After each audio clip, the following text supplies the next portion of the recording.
Hello everyone, ये particular video CA final के हर student के लिए बहुत ही ज्यादा यूजफुल है।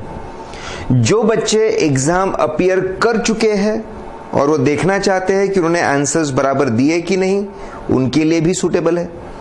जो बच्चे एग्जाम दे चुके हैं, आंसर्स मार्क्स भी देख चुके हैं और पता नहीं लगा पा रहे कि मार्क्स कम क्यों मिले, उनके लिए भी सूटेबल है।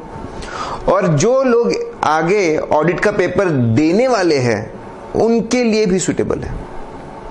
इस पर्टिकुलर वीडियो में हम लोगों ने सीए फाइनल ऑडिट का मई 16 का जो पेपर है उसका इन डेप्थ एनालिसिस किया है, करेक्ट।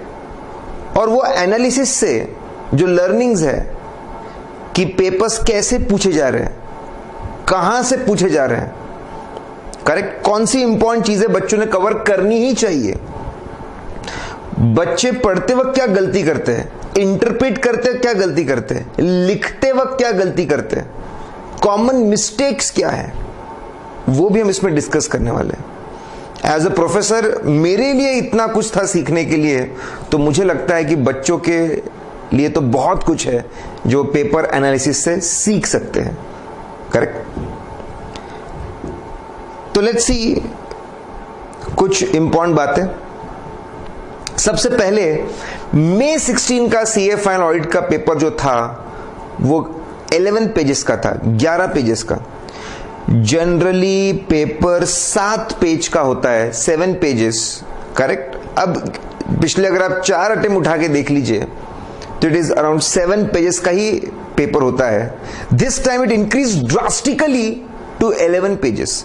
मैं समझता हूं number of pages, correct, it's not a proper measurement, लेकिन नंबर ऑफ पेजेस बहुत ज्यादा है। इट्स ए इंडिकेशन दैट कि क्वेश्चंस काफी सारे थे, काफी बड़े थे, पढ़ने में समय लगता है, इंटरप्रिटेशन में समय लगता है, करेक्ट, और उसको आंसर करने में भी आपको समय लगेगा, ये उसका इंडिकेशन है। तो एक दिख रहा है कि पेपर थोड़ा सा लेंदी था, करेक्ट। नंबर ऑफ पेजेस से हम लोग ऐसा बोल सकते हैं कि पेपर लेंदी था। और अब जैसे एक ट्रेंड है कि पीछे से 7 पेज का चलता था, तो अब मुझे ऐसा लगता है new trend will be that paper will be consistently of 11 pages, 11 page के आसपास होने के पूरे चांसेस है, करेक्ट। तो जो नवंबर 16 है और आई के जो पेपर्स है वो 11 पेजेस के आसपास हो सकते हैं। जनरली बच्चे सीधे साधे भोले भाले होते हैं, दिल के सच्चे होते हैं। बच्चे पेपर से निकलते हैं और अपना एक एनालिसिस सुना देते हैं। जैसे पेपर यार जनरल पेपर था, ये बच्चों का एनालिसिस है जो बाकी लोग सुन लेते हैं और वो भी उसमें सुर में सुर मिला लेते हैं और कोरस में। पेपर जनरल था, कोई पेपर जनरल नहीं होता। इतने सारे पेपर्स एनालाइज किए मैंने, मैक्सिमम से मैक्सिमम 100 में से 5 से 10 मार्क का हो सकता है क्वेश्चन जो अजीब सा था, अनएक्सपेक्टेड था, कुछ और ही पूछ लिया जो हमारे मॉड्यूल्स और प्रैक्टिस मैनुअल्स कहीं पे कवर नहीं है, करेक्ट, स्टडी मटेरियल में कहीं कवर नहीं है, ऐसा कुछ पूछ लिया। 90% पेपर जो होता है वो प्रॉपर आपके जो स्टडी मटेरियल्स है, जो नोट्स होते हैं, उसी में से होता है। बच्चे लेकिन कोरिलेट नहीं कर पाते, एसोसिएट नहीं कर पाते, अच्छा ये पूछा है तो डिक्लेयर कर देते हैं कि जनरल पेपर था। वैसे ही एक मिथ होता है कि यार पूरा पेपर पीएम में से था, प्रैक्टिस मैनुअल में से था, करेक्ट। अगर आपको ये स्टेटमेंट बोलना है तो आपको सभी क्वेश्चंस पढ़ने पड़ेंगे, पीएम से मैच करना पड़ेगा, मार्क्स का टोटल लगाना पड़ेगा, फिर आप कर सकते हैं।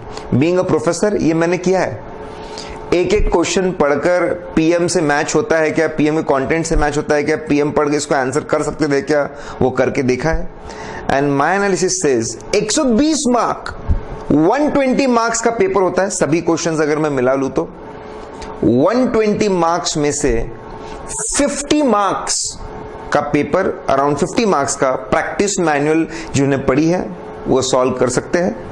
बट 70 मार्क्स, 70 मार्क का पेपर ऐसा था जो आप पीएम के बाहर से आप बोल सकते हैं नए क्वेश्चंस थे, स्टैंडर्ड्स ऑन ऑडिटिंग में से थे, चैप्टर्स में से थे, अलग क्वेश्चंस थे। तो ये एनालिसिस में या ऑब्जेक्टिव बताया तो जो मिथ है दिमाग में कि बस यहां पे आप पढ़ेंगे इतना तो आपको पूरे मार्क्स में या फिर पूरा पेपर आप अटेम्प्ट कर पाएंगे, इट्स अ मिथ। करेक्ट? ये मिथ क्यों है? अगर ये सच होता तो बच्चों को कम मार्क्स नहीं मिलते, बच्चे बहुत अच्छा स्कोर करते।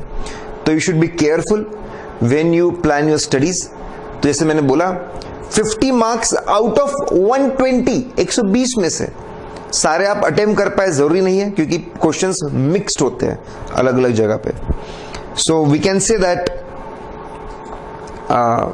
Below 50% paper was from the practice manual. एक जो मिथ था उसके बारे में मैंने बोला। दूसरा एक बहुत ही इंपॉर्टेंट चीज, अराउंड 16 मार्क्स, ध्यान सुनिएगा, 16 मार्क्स का जो पेपर था वो आरटीपी से था, रिवीजन टेस्ट पेपर से था। करेक्ट? May 16 का मैंने जो आरटीपी और पेपर मैंने एनालाइज किया तो उससे मैंने ये पाया कि आरटीपी में जो टॉपिक्स थे उनको काफी एक्सप्लॉइट किया गया, उन पे काफी सवाल पूछे गए। तो ये मेरा सिंसियर एडवाइस है सभी स्टूडेंट्स को, जैसे ही आरटीपी इशू होती है, जिन टॉपिक्स के ऊपर क्वेश्चंस पूछे गए हैं, जिन टॉपिक्स पे क्वेश्चंस पूछे गए, वो टॉपिक्स और उससे रिलेटेड जितनी चीजें हैं वो तो आपने थरोली प्रिपेयर करना चाहिए। You prepare it thoroughly, that's very important. May 16 का पेपर और May 16 की आरटीपी देखकर ये एनालिसिस और ये कंक्लूजन पे मैं आया हूं। आगे ये कंटिन्यू कितना होता है, ठीक है, वो हमको देखना पड़ेगा। लेकिन अगर 16 मार्क्स है, अगली बार अगर 10 मार्क भी आ जाए तो इट्स नॉट बैड, ठीक है, कोई बुरी बात नहीं है। अगर मैं पेपर के लेवल की बात करूं from students point of view, अगर मैं स्टूडेंट पॉइंट ऑफ व्यू से बात करूं पेपर की, तो 61 मार्क्स के आउट ऑफ 120, 61 मार्क्स के जो क्वेश्चंस थे उसको हम आसान बोल सकते हैं। 50% पेपर आसान था, 22 मार्क्स वाज मीडियम, 37 बच्चों को डिफिकल्ट लग सकता है, ठीक है। 16 मार्क्स हो था most expected questions, repeated questions, expected questions, ठीक है, आसान question, easy to interpret answer थे 50%। कुछ मीडियम थे, मतलब बच्चों ने पढ़ा होगा तो थोड़ा ज्यादा भी, और कुछ तो ऐसे तो अनएक्सपेक्टेड थे। करेक्ट? ऐसा पेपर था तो टोटल 120 मार्क्स थे। अगर हम एनालिसिस को और थोड़ा सा आगे बढ़ाएं तो golden 3 standards on auditing 32 mark के थे, 32 मार्क्स हाईएस्ट।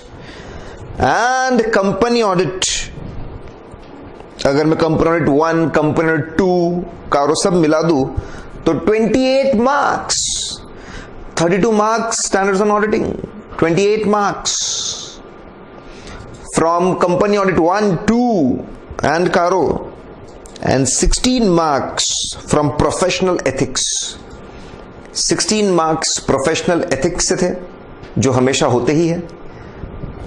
तो अगर आप टोटल लगाए, ठीक है, 28, 32 प्लस 28 प्लस 16, तो 76 मार्क्स आउट ऑफ 120, 120 में से। फिर से बता रहा हूं मैं, गलत कंपैरिजन मत करें, गलत इंटरप्रिटेशन ना निकाले। जब भी आप काउंट करें it should be out of 120। तो मैं ऐसा बोल सकता हूं 63%, 63% टू बी प्रिसाइज, 63% जो पेपर था वो 3 बड़े टॉपिक्स में से था।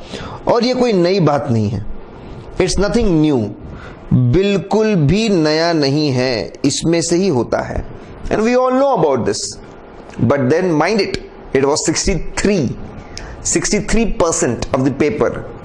जो बचा हुआ 37% था, दैट वॉज ऑल स्कैटर्ड।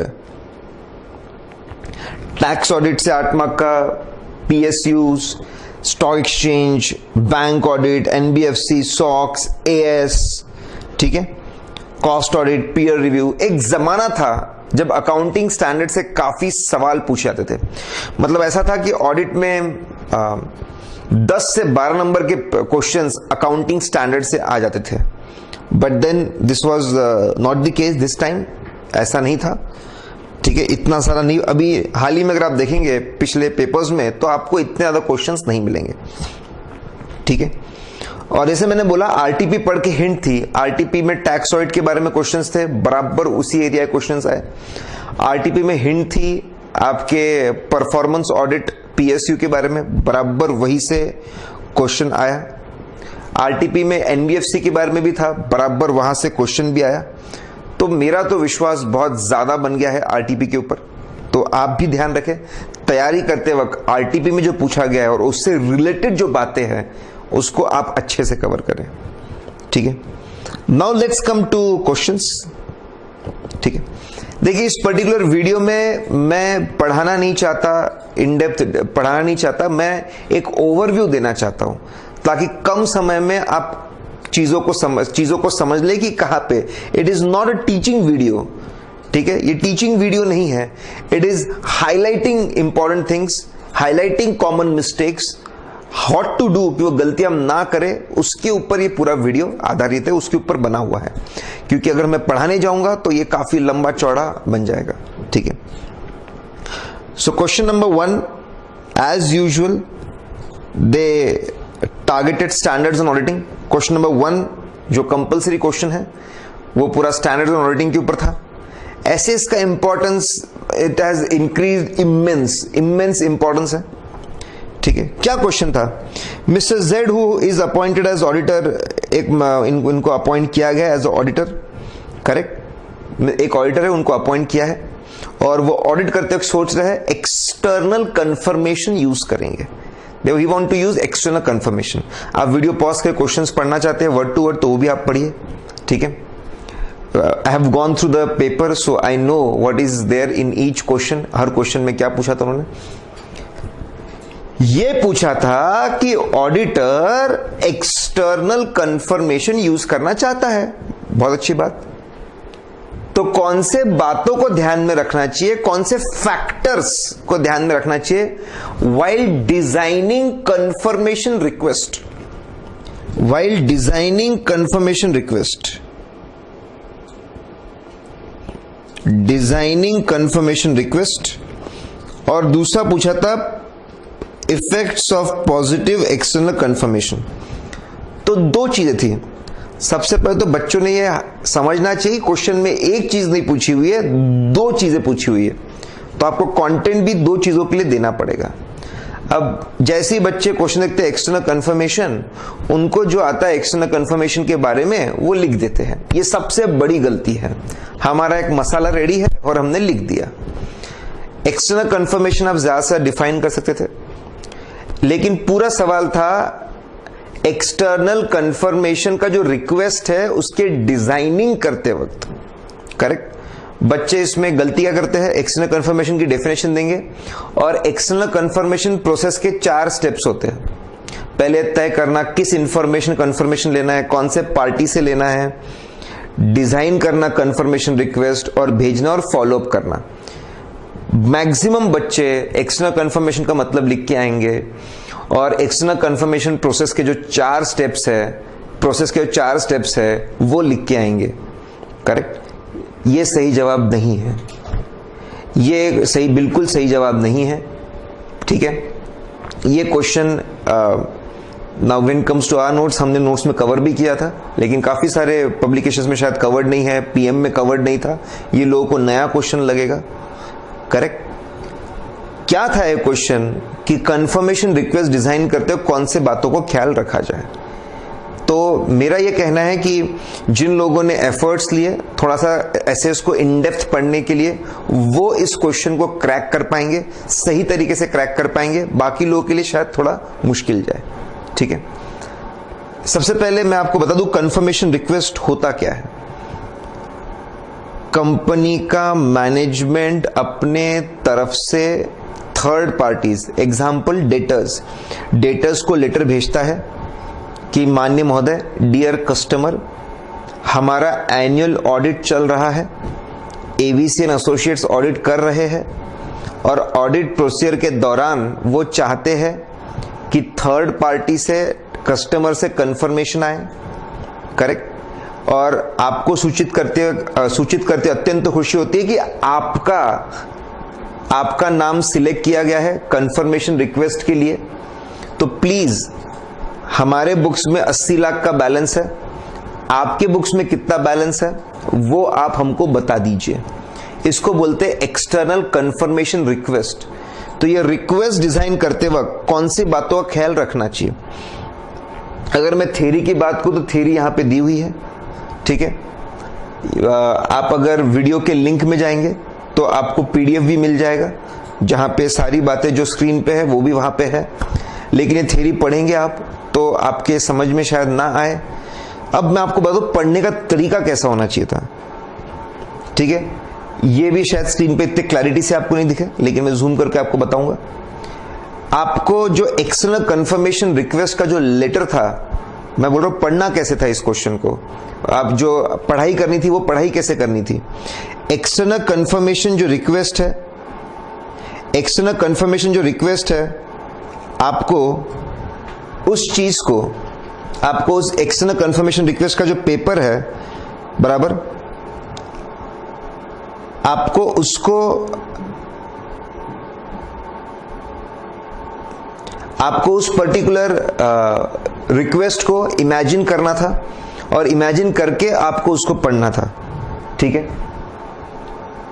जैसे मैं आपको बता रहा हूं ये लेटर है, कौन से फैक्टर्स को ध्यान में रखना चाहिए, कौन से फैक्टर्स को ध्यान में रखना चाहिए उसके बारे में।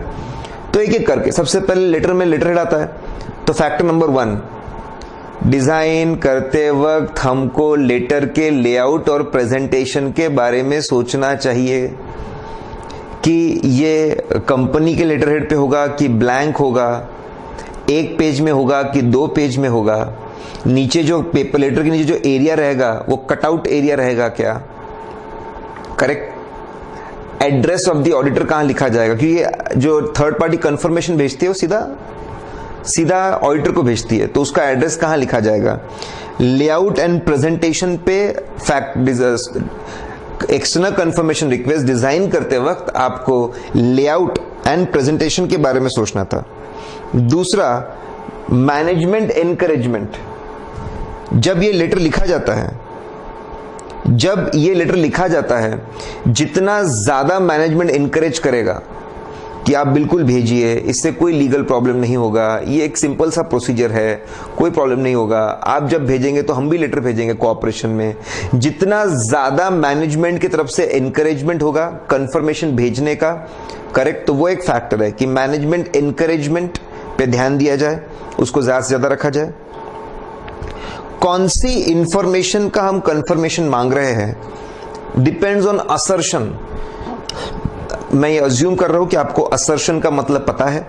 फाइनेंशियल डेटा से जो इंप्लाइड इंटरप्रिटेशंस होते हैं, मैनेजमेंट उस फाइनेंशियल डेटा के थ्रू जो बातें बोलना चाहता है उसको हम लोग असर्शंस बोलते हैं, करेक्ट। जैसे अगर आप एग्जिस्टेंस, डेटा का बैलेंस एग्जिस्ट कर रहा है क्या, अगर आप एग्जिस्टेंस के बारे में इंफॉर्मेशन लेना चाहते हो तो आप बैलेंस का कंफर्मेशन मंगा सकते हो। अगर आप ट्रांजैक्शन हुआ कि नहीं उसके बारे में, occurrence is one of the assertion, उसके बारे में अगर आप नॉलेज अचानक चाहते हो तो आप ट्रांजैक्शन का कंफर्मेशन मंगा सकते हो। कंप्लीटनेस, आपको डर लग रहा है सारे सेल्स के ट्रांजैक्शन रिकॉर्ड हुए कि नहीं हुए, तो टोटल नंबर ऑफ ट्रांजैक्शन का आप कंफर्मेशन मंगा सकते हो। सवाल ये उठता है कि कौन सी information, depends on assertion, assertion पे डिपेंड करता है, ठीक है। लेटर के अंदर कौन सी इंफॉर्मेशन का आप कंफर्मेशन मांगेंगे, that depends on assertion, correct. अगर एग्जिस्टेंस है तो बैलेंस का मंगा लीजिए, ट्रांजैक्शन के ऑकरेंस पे है तो ट्रांजैक्शन का मंगा लीजिए, कंप्लीटनेस में है तो टोटल का मंगा लीजिए। सामने वाले की एबिलिटी के बारे में भी सोचना पड़ता है। अगर आप उससे कॉस्ट का ब्रेकअप मंगा रहे हो, आप कॉन्ट्रैक्ट मैन्युफैक्चरिंग के लिए आपने गुड्स दिए, कॉस्ट ब्रेकअप, वो सामने वाले अकाउंटेंट को कॉस्ट का नॉलेज है क्या, कॉस्ट का नॉलेज है क्या, उसका सॉफ्टवेयर है क्या, उसको कितना समय लगेगा बनाने के लिए, बहुत समय लगेगा तो देगा कि हमको बना के देगा क्या उसके जॉब प्रोफाइल में आता है क्या कस्टमर को ऐसा बना के देना, क्या कंपनी की पॉलिसी है कि डिस्क्लोज करना, कॉन्फिडेंशियल तो नहीं है, कोई लीगल उनके ऊपर ऑब्लिगेशन तो नहीं आएंगे ये ब्रेकअप वगैरह बता देगा तो, या फिर कंटेंट बता देगा तो। ये बातें सोचनी पड़ती है सामने वाले की एबिलिटी के बारे में। मैनेजमेंट अथॉरिटी, इस लेटर पे जितना बड़ा बंदा साइन करेगा, जितना बड़ा बंदा साइन करेगा उतने रिस्पॉन्स ज्यादा आएंगे, एमडी साइन करेगा तो रिस्पॉन्स ज्यादा आएंगे। ये फैक्टर्स के बारे में सोचना पड़ता है। मेथड ऑफ कम्युनिकेशन, अगर आप फास्ट कम्युनिकेशन चाहते हैं, email is good, fax is very good, fast, ठीक है, ईमेल एंड फैक्स। अगर आपको इतना कोई हड़बड़ी नहीं है तो आप प्रिंटेड लेटर भेजिए, वो आराम से जाएगा, मिलेगा, फिर आराम से रिप्लाई भी आएगा उसका, ठीक है। प्रायर एक्सपीरियंस को ध्यान में रखिए, प्रायर एक्सपीरियंस को आपको ध्यान में रखना पड़ता है, ठीक है। कितने लेटर भेजना, पिछले बार 100 भेजे, 40 का रिप्लाई आया था, इस बार 80 रिप्लाई चाहिए तो 200 भेजने चाहिए। कब भेजने चाहिए? मार्च एंड में मत भेजो, पूरा खत्म होने दो, मई जून में पूरी अकाउंटिंग हो जाएगी, सामने वाले की जून में कंफर्मेशन रिक्वेस्ट भेजो। ये समझ में आया था आपको? रिस्क पे डिपेंड करता है, अगर रिस्क ज्यादा है तो पॉजिटिव कंफर्मेशन रिक्वेस्ट, पॉजिटिव में सामने वाले को रिप्लाई करना ही पड़ता है, हाँ है तो हाँ, ना है तो ना, ठीक है, सबूत ज्यादा आते हैं उसमें। अगर आपको ज्यादा सबूतों की जरूरत नहीं है तो नेगेटिव कंफर्मेशन रिक्वेस्ट।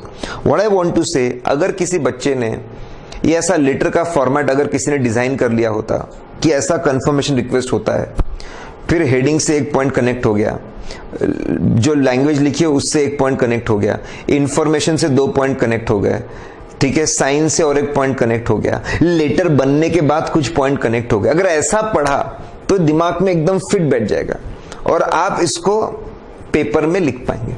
तो मैं चाहता हूं कि बच्चे चीजों को इमेजिन करें, उसको एसोसिएट करें और उसको एक फ्लो में क्रिएट करें और वैसा पढ़े, ठीक है। नाउ लिसन, तो I said we included this, हम लोगों ने इंक्लूड किया था, हमसे ऐसा लग रहा था एक्सपेक्टेड क्वेश्चन है बहुत ज्यादा, क्योंकि मॉड्यूल में आपके स्टैंडर्ड्स एंड ऑडिटिंग में उसके बिल्कुल फैक्टर्स लिखे थे, बहुत जहां पर भी अभी ऐसे आपको 4-5 फैक्टर्स मिले ना तो बहुत इंपॉर्टेंट क्वेश्चंस मानिएगा। 4-5 फैक्टर, इसके फैक्टर बताइए, उसके फैक्टर बताइए, जहां पर भी ऐसे फैक्टर्स है दे आर वेरी इंपॉर्टेंट। ऐसे क्वेश्चंस बहुत ज्यादा फेवरेट होते हैं एग्जाम के अंदर। देन अगला था effects of positive confirmation request. Effect of positive confirmation request की अगर मैं बात करता हूं, ये अब थोड़ा सा अजीब था, पूरे स्टैंडर्ड्स और ऑडिटिंग में कहीं पे ऐसा लिखा नहीं है effects of positive confirmation request. हाँ, ऐसा लिखा हुआ है कि कुछ जगह पे पॉजिटिव कंफर्मेशन रिक्वेस्ट मस्ट होनी चाहिए। अगर आपको लग रहा है मैनेजमेंट ने सिस्टम्स ओवरराइड किए, सिस्टम का अब्यूज किया, उसको ओवरराइड किया, उसको तोड़ा है, तो आप कंपनी में बैठ के नहीं पता कर पाएंगे, बाहर से इंफॉर्मेशन लेनी पड़ेगी। आपको पता चला मैनेजमेंट ने कुछ चेक इशू किए लेकिन सिस्टम में लिखे नहीं है, रजिस्टर्स में लिखे नहीं है, बैंक से समझ में आएगा। अगर कोल्यूजन है मैनेजमेंट और सप्लायर के बीच में कि ज्यादा में बेच तू सामान, ठीक है, 100 की चीज 150 में बेच, या फिर बिल ज्यादा का भेज, 1000 क्वांटिटी का भेज, एक्चुअल हम सिर्फ 800 लेंगे, आपको लगता है कोल्यूजन है, तो इंटरनल एविडेंस काम नहीं आएगा, ट्रांसपोर्टर से पूछो काम आएगा। अगर मैनेजमेंट ओवरराइड है तो पॉजिटिव कंफर्मेशन रिक्वेस्ट जरूर काम आएगा। कोल्यूजन है, पॉजिटिव कंफर्मेशन रिक्वेस्ट बहुत काम आएगा, ठीक है। जहां पे हमारे पास कोई रिकॉर्ड्स ही नहीं है अवेलेबल, कोई रिकॉर्ड्स हमारे पास में अवेलेबल नहीं है, हमारे कुछ डिस्ट्रॉय हो गई चीजें, एविडेंस हमारा डिस्ट्रॉय हो गया, तो पॉजिटिव कंफर्मेशन रिक्वेस्ट। पॉजिटिव में रिप्लाई करना सामने वाले की जिम्मेदारी है, कंपैरेटिवली रिप्लाई ज्यादा आते हैं, एविडेंस ज्यादा आते हैं, और कुछ जो ट्रिकी एरियाज है वहां पे मस्ट होते हैं, करेक्ट। तो ये जो पहला क्वेश्चन था, आदत होती है इनकी, पहला क्वेश्चन एक अलग सा डालना, बाउंसर डालना, अजीब सा डालना। इसमें अगर आपने बराबर एनालाइज किया, 2 चीजें थी इसके अंदर, एक डिजाइनिंग कंफर्मेशन रिक्वेस्ट और दूसरा पॉजिटिव कंफर्मेशन रिक्वेस्ट के बारे में बात करना, ठीक है। अगला क्वेश्चन था एकदम ही standard question, hit question, super hit, बार बार लगातार पूछा हुआ, करेक्ट, और जो आरटीपी मतलब आरटीपी में पहले भी अटेम्प्ट्स में आ चुका है। एंड दिस क्वेश्चन वाज ऐसे 250 के ऊपर था, indicators of non compliance. Indicators of non compliance, कौन सी चीजों को देखकर ऐसा लगता है, कौन सी चीजों को देखकर ऐसा लगता है कि लॉ का नॉन कंप्लायंस हुआ है। नॉन कंप्लायंस क्या होते हैं, करेक्ट, और कैसे उनसे डील करना, इन सब के बारे में ऐसे 250 में लिखा हुआ है। एक्सटर्नल कंफर्मेशन के बारे में ऐसे 505। साहब देखिए, ऐसे नंबर पता करना तो बेसिक है, ऐसे नंबर तो पता करना ही करना है, उसको तो लिखना ही है, सिर्फ वो लिख के लेकिन बात नहीं बनेगी, आगे भी आपको बताना पड़ेगा। इसमें भी बहुत सारे पॉइंट्स हैं, बच्चे आधे अधूरे पॉइंट्स लिखते हैं इसलिए नंबर कम मिलते हैं। तो इसके लिए जब ज्यादा पॉइंट्स हो जाए तो हमने ऐसी एक निमोनिक बनाया था, सी पपेट करके, आपको सिर्फ बता रहा हूं कि कैसे पढ़ना चाहिए। जब पॉइंट्स बहुत ज्यादा हो जाए तो आप निमोनिक, ठीक है, हल्के फुल्के आप निमोनिक यूज कर सकते हो। अगर बहुत ज्यादा पॉइंट्स है, कोई फ्लो में आपको नहीं मिल रहा तो, जैसे मैंने अभी पिछले क्वेश्चन में फ्लो क्रिएट किया था, एक लेटर का फ्लो था, उसमें सारी बातें आ गई थी, करेक्ट। अगर ऐसा कोई फ्लो नहीं मिले, ऑडिट का फ्लो नहीं मिल रहा है, प्रोसेस का फ्लो नहीं मिल रहा है, तो आप निमोनिक बना सकते हैं, ठीक है। सी स्टैंड फॉर, सी पपेट करके था कंट्री। मैं सिर्फ एक फटाफट एग्जांपल दे रहा हूं। कंट्री, गुड्स कहीं से आ रहे हैं, आपने पेमेंट कहीं और किया है। गुड्स आपको अफ्रीका से आ रहे हैं, आपने पेमेंट चाइना में किया है। ये दिखाता है कुछ तो गड़बड़ है, कुछ तो गड़बड़ है। शायद आप कस्टम्स एक्ट को तोड़ रहे हो। किस देश से गुड्स आ रहे हैं उस पर भी डिपेंड करता है ड्यूटीज कितनी लगने वाली है और कैसे लगने वाली है, करेक्ट। अगर गुड्स कहीं से आ रहे हैं, पेमेंट्स कहीं से और से हो रहा है, इट्स इंडिकेशन दैट शायद आपने कस्टम्स एक्ट तोड़ा है। कैश पेमेंट्स, बहुत सारे कैश पेमेंट्स होना, अनएक्सप्लेन पेमेंट्स होना, it can be a bribe, हो सकता है कि ब्राइब हो, करेक्ट। हो सकता है कोई लीगल रिक्वायर्ड आपने फुलफिल नहीं किया। अनऑथराइज पेमेंट्स, बिना परमिशन के अगर आपने पेमेंट्स किए, हो सकता है आपने कंपनीज एक्ट तोड़ा हो। जैसे कंपनी एक्ट में लिखा है कि चैरिटी का अगर 5% ऑफ द एवरेज प्रॉफिट के ऊपर जाता है चैरिटी पेमेंट्स, तो आपको जनरल मीटिंग में रेजोल्यूशन पास करवा के आपको फिर और पे करना चाहिए। अगर ये ऑथराइजेशन नहीं है तो वापस non compliance of companies act हो गया, ठीक है। पी स्टैंड फॉर प्राइजेस, बराबर। पी स्टैंड फॉर, उसके पहले पेमेंट्स है। आप पेमेंट कर रहे हो, चेक से पेमेंट कर रहे हो, लेकिन कौन सी चीज के लिए एग्जैक्टली पे किया वो स्पेसिफाई आप नहीं कर रहे हो, you not specifying. Again it's a indication, शायद आप कोई नॉन कंप्लायंस को छुपाना चाहते हो। आपने रिलेटेड पार्टी को पेमेंट किया है और आपको पता है रिलेटेड पार्टी को अगर आप पेमेंट कर रहे हो तो सेक्शन 188 में आपको 177 में ऑडिट कमेटी का अप्रूवल, 188 में बोर्ड ऑफ डायरेक्टर्स का अप्रूवल, 189 रजिस्टर में लिखना पड़ेगा। शायद उन सब से बचने के लिए आप ऐसा कर रहे हो, correct. PUP, then P stand for prices. बहुत ही कम प्राइजेस या बहुत ही ज्यादा प्राइजेस पे अगर आप सेल कर रहे हो सकता है बाइंग सेलिंग कर रहे हो, इनकम टैक्स में ट्रांसफर प्राइसिंग के साथ आप खेल रहे हो, you are playing with the transfer pricing. Dubai से बहुत महंगे में खरीदना, दुबई में सस्ते में बेचना, ताकि पूरे प्रॉफिट्स दुबई में दिखे, वहां पे टैक्स एग्जेम्पशन है, और यहां पे प्रॉफिट्स नहीं दिखे इंडिया में, हो सकता है आप इनकम टैक्स तोड़ रहे हो। What I want to say, अगर बहुत सारे पॉइंट्स है तो आप इस तरीके से निमोनिक बना के उसको पढ़ सकते हैं, बराबर। Are you getting this point? P was for payments, C puppet करके था। C वॉज फॉर कंट्री, अलग कंट्री को पेमेंट हुआ। C was again for the cash payments, cash payments पता नहीं किसको करते आप। P फॉर पेमेंट्स हुए लेकिन अनस्पेसिफाइड सर्विसेज के लिए। अनऑथराइज पेमेंट्स होना, ये सब इंडिकेशन है कि नॉन कंप्लायंस है। प्राइजेस बहुत कम ज्यादा होना, इंडिकेशन से नॉन कंप्लायंस ऑफ कंपनीज है। एजेंट पेमेंट्स बहुत ज्यादा है। इंश्योरेंस एक्ट में लिखा हुआ है कितना मैक्सिमम पेमेंट करना हर एजेंट को, बहुत ज्यादा पेमेंट्स है, हो सकता है वो तोड़ा है, ठीक है। टैक्स हेवंस, मॉरिशस के साथ बहुत ट्रांजैक्शन है, टैक्स लॉस तोड़े, बिल्कुल चांसेस है। एक्सचेंज डॉक्यूमेंट्स नहीं है, फेमा आपने तोड़ा, इसके चांसेस है। अच्छा, कुछ ऐसे पॉइंट्स है। फिर उसके बाद तो ये सारे पॉइंट्स अगर आप लिखते तो आपको, if you have given all these points, correct. जैसे ही नॉन कंप्लायंस होता है, जैसे ही नॉन कंप्लायंस होगा वैसे ही नोटिसेस आना बहुत सारी, it's a indicator of non compliance. बड़े बड़े वकीलों को अपॉइंट करना, indicator of non compliance. Adverse media content, media वाले बुराई करना, इंडिकेटर ऑफ नॉन कंप्लायंस। तो अगर आपने सारे पॉइंट्स लिखे होंगे तो आपको, ठीक है, देन 5 में से आपको 4, 4.5, 5 तक मिल सकते हैं। अगर पॉइंट्स कम लिखे हैं, करेक्ट, तो ऑटोमेटिकली मार्क्स डिडक्ट होंगे। देन बहुत समय से ड्यू था क्वेश्चन, बिल्कुल आ गया। समरी फाइनेंशियल स्टेटमेंट्स के ऊपर, कि अगर आप समरी फाइनेंशियल स्टेटमेंट्स का ऑडिट कर रहे हो तो कैसे ऑडिट करोगे। ऐसे 810 में बहुत एक्सपेक्टेड लग रहा था एग्जाम के पहले, काफी समय से 800 सीरीज को एक्सप्लॉइट नहीं किया था उन्होंने, और बराबर 800 सीरीज में से उन्होंने सवाल पूछा, तो it was bang on target था। लेकिन अगर अब आपको ये पढ़ना है, अगर आपको ये समरी का ऑडिट कैसे करना, तो पहले तो आपको पता होना चाहिए कि समरी इंडिया में बनती कैसी है। तो फॉर्म AOC 3 है, फॉर्म AOC 3 है। अगर ये फॉर्म AOC 3 अगर आप जानते हो, if you know form AOC 3, आपने एक बार देखा है तो सारे पॉइंट्स अपने आप कनेक्ट हो जाएंगे, याद भी नहीं रखना पड़ेगा।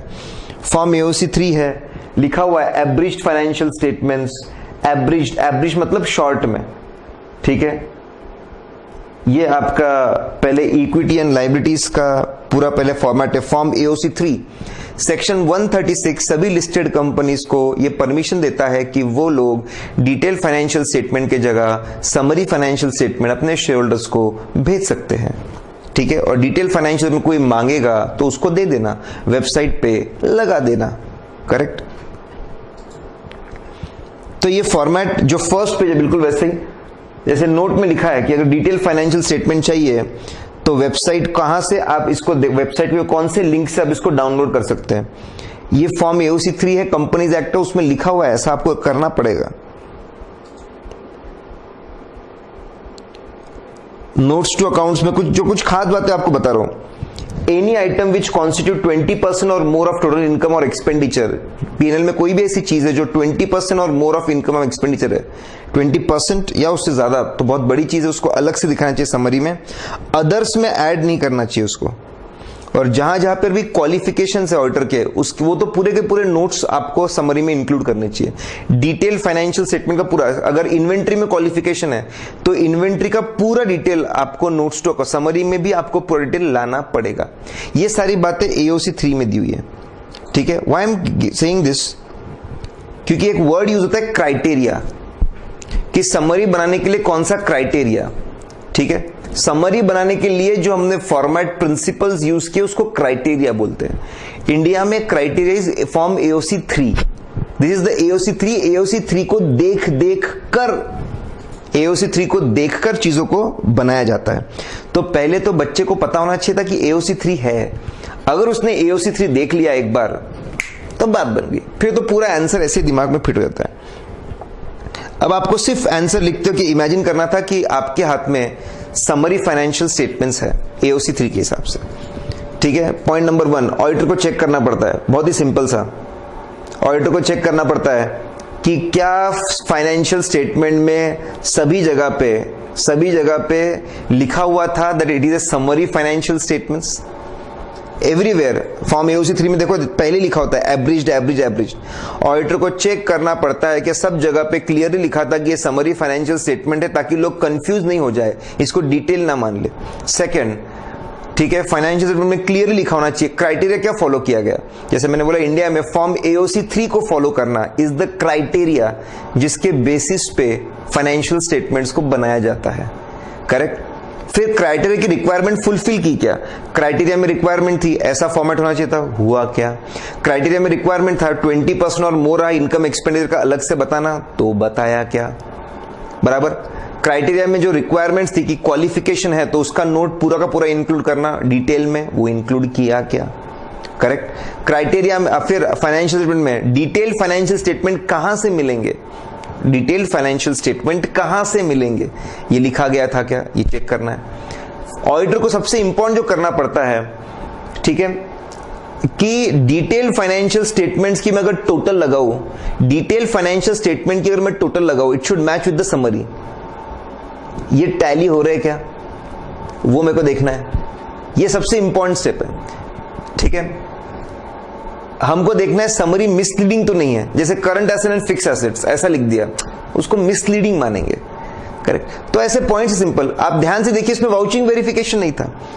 अरे जब रेगुलर फाइनेंशियल स्टेटमेंट का ऑडिट हुआ था तब वाउचिंग वेरिफिकेशन कर चुके थे, वो सब नहीं करना, सिर्फ समरी को बराबर बनाया क्या।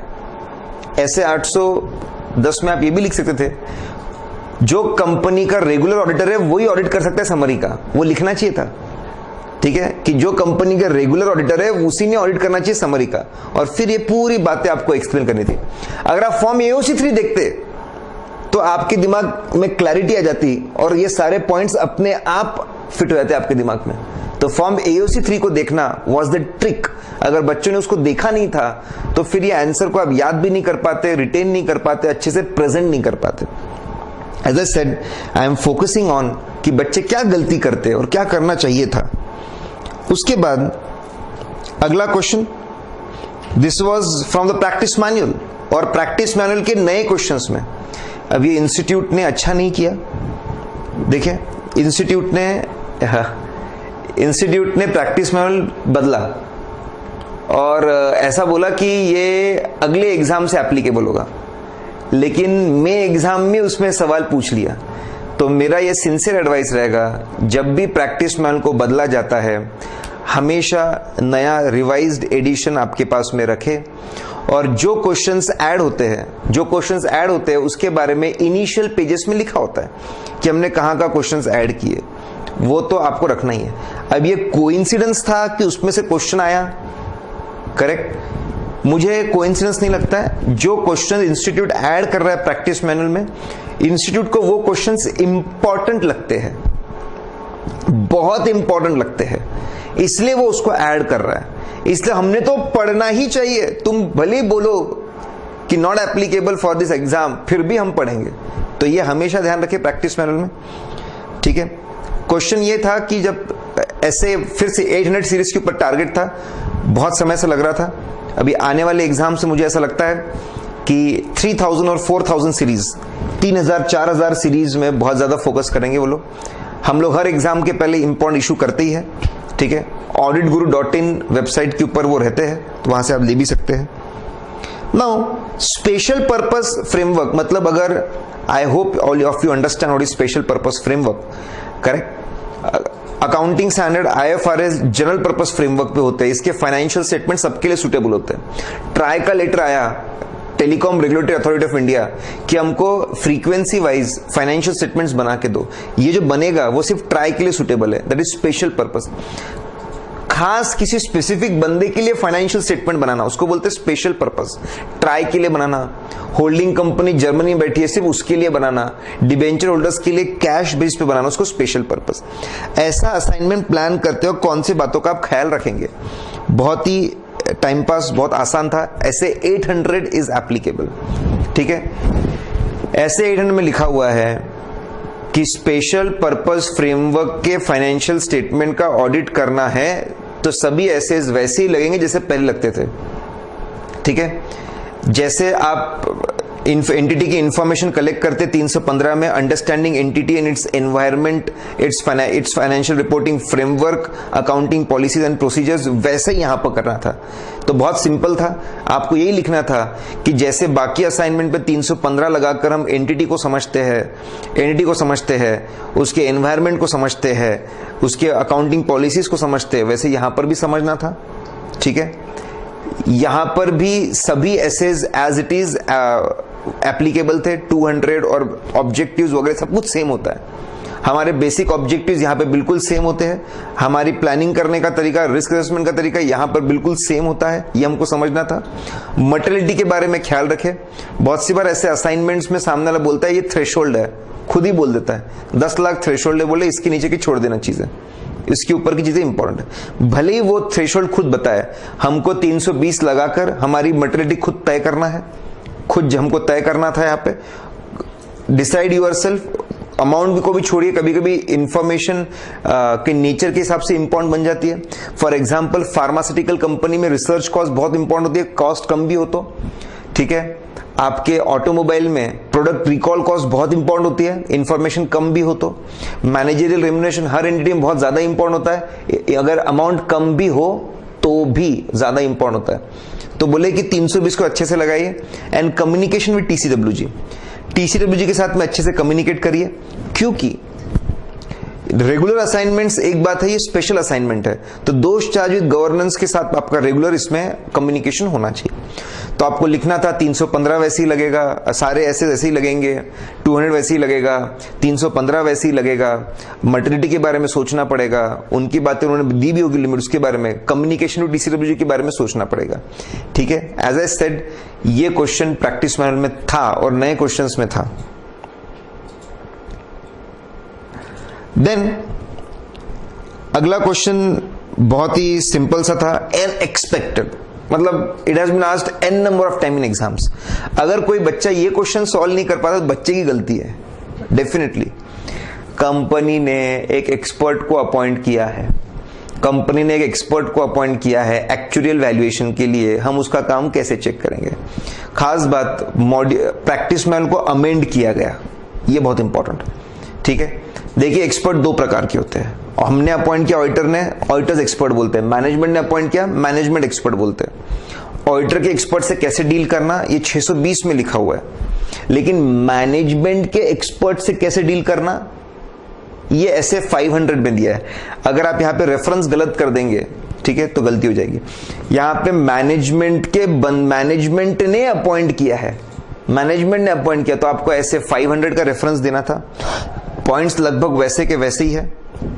सामने वाले एक्सपर्ट पे भरोसा करने से पहले उसका कॉम्पिटेंस देखो, मतलब वही उसका क्वालिफिकेशन, उसके क्वालिफिकेशंस, उसके ट्रेनिंग, उसका एक्सपीरियंस, ठीक है, उसकी कैपेबिलिटीज, उसकी टीम कैसी है, उसकी इक्विपमेंट कैसे है, उसने कितना टाइम दिया, वो आपको देखना है, बराबर।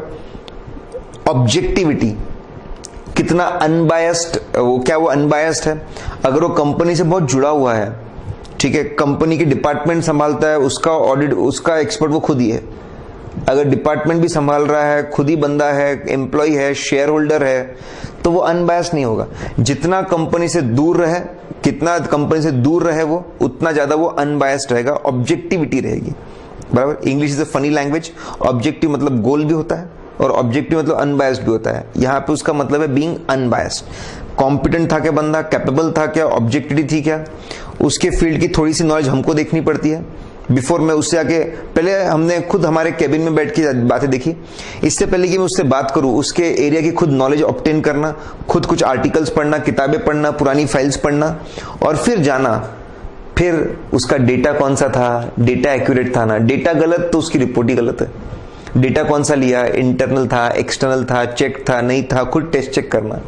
अजम्पशंस और मेथड्स कौन सी थी, जनरली एक्सेप्टेड है ना, मार्केट से मैच होता है ना, मैनेजमेंट से मैच होता है ना, करेक्ट। उसकी रिपोर्ट में एरर कितना परसेंटेज है, वो बोलता है एरर 40% कम प्लस माइनस। अरे इतना ज्यादा नहीं भाई, तेरी रिपोर्ट काम की नहीं है, ठीक है। उसकी रिपोर्ट एनालाइज करना कि रिलायबल रिपोर्ट लग रही है ना, रिलेवेंट लग रही है ना हमारे लिए, हम जो चाहते थे वो इंफॉर्मेशन मिल रही है ना। तो ये आपको बातें लिखनी थी, आपको कॉम्पिटेंस के बारे में, कैपेबिलिटी के बारे में, ऑब्जेक्टिविटी के बारे में, खुद इंफॉर्मेशन कलेक्ट करने के बारे में, डेटा के बारे में, अजम्पशंस के बारे में, मेथड्स के बारे में अगर आप एक्सप्लेन करते और सही ऐसे नंबर का आप रेफरेंस दोगे, विद एग्जांपल देंगे, तो बात ही अलग है, फिर नंबर आपको मिलने ही है, correct. Now this particular question number 2B was expected, तूफान एक्सपेक्टेड डायरेक्टली फ्रॉम आरटीपी। आना ही था ये क्वेश्चन तो, और आरटीपी से आया भी, और बहुत आसान था। It was a lollipop question, ठीक है। सिंपल सा क्वेश्चन था कि दो पार्टनर्स है और उनकी सीलिंग लिमिट के ऊपर क्वेश्चन था। अगर आप सेक्शन 141 सबसेक्शन 3 बराबर अगर आप दे रेफरेंस, उसमें सारी बातें लिखे। As I said, I am not discussing the answers, I am focusing on the important things only, ठीक है। अगर आप सारी बातें लिखेंगे प्रॉपर तरीके से कि 20 की लिमिट है, नंबर ऑफ पार्टनर्स इंटू 2 हो जाएगा, अगर कोई पार्टनर पार्ट टाइम प्रैक्टिस में तो 0 हो जाएगा, ठीक है। फुल टाइम एम्प्लॉयमेंट में है तो फिर 0 हो जाएगा। एक की लिमिट दूसरा लिमिट यूज नहीं कर सकता, एक के 20 वही यूज करेगा, अगले 20 वही यूज करेगा, दोनों एक में की लिमिट यूज नहीं कर सकते। अगर आप ये सारी बातें एक्सप्लेन करें, एज आई सेड, आगे आप स्क्रीन पे जाएंगे तो वो सारी बातें है भी, everything is written on the screen, और आपको जो पीडीएफ फाइल मैंने बोला उसमें भी आपको सारी बातें मिल जाएगी। यहां पे कैच पॉइंट था जो अमेंडमेंट था, it was expected, hello expected, it was amendment, it was very important. RTP था, आरटीपी में बात कवर्ड थी, इसलिए वापस इंपॉर्टेंट बन गया कि 20 की काउंटिंग जब होगी तो 4 चीजों को हम काउंट नहीं करेंगे। We will not count 1% company, will not count small company, will not count dormant company, will not count private company। ऐसी प्राइवेट कंपनी, ठीक है, जिसका पेड अप कैपिटल, ठीक है, is less than 100 crore, 100 crore से कम है, ऐसे पेड अप कैपिटल, ऐसे कंपनी को हम काउंट नहीं करेंगे। ये आपको थ्योरी लिखनी थी।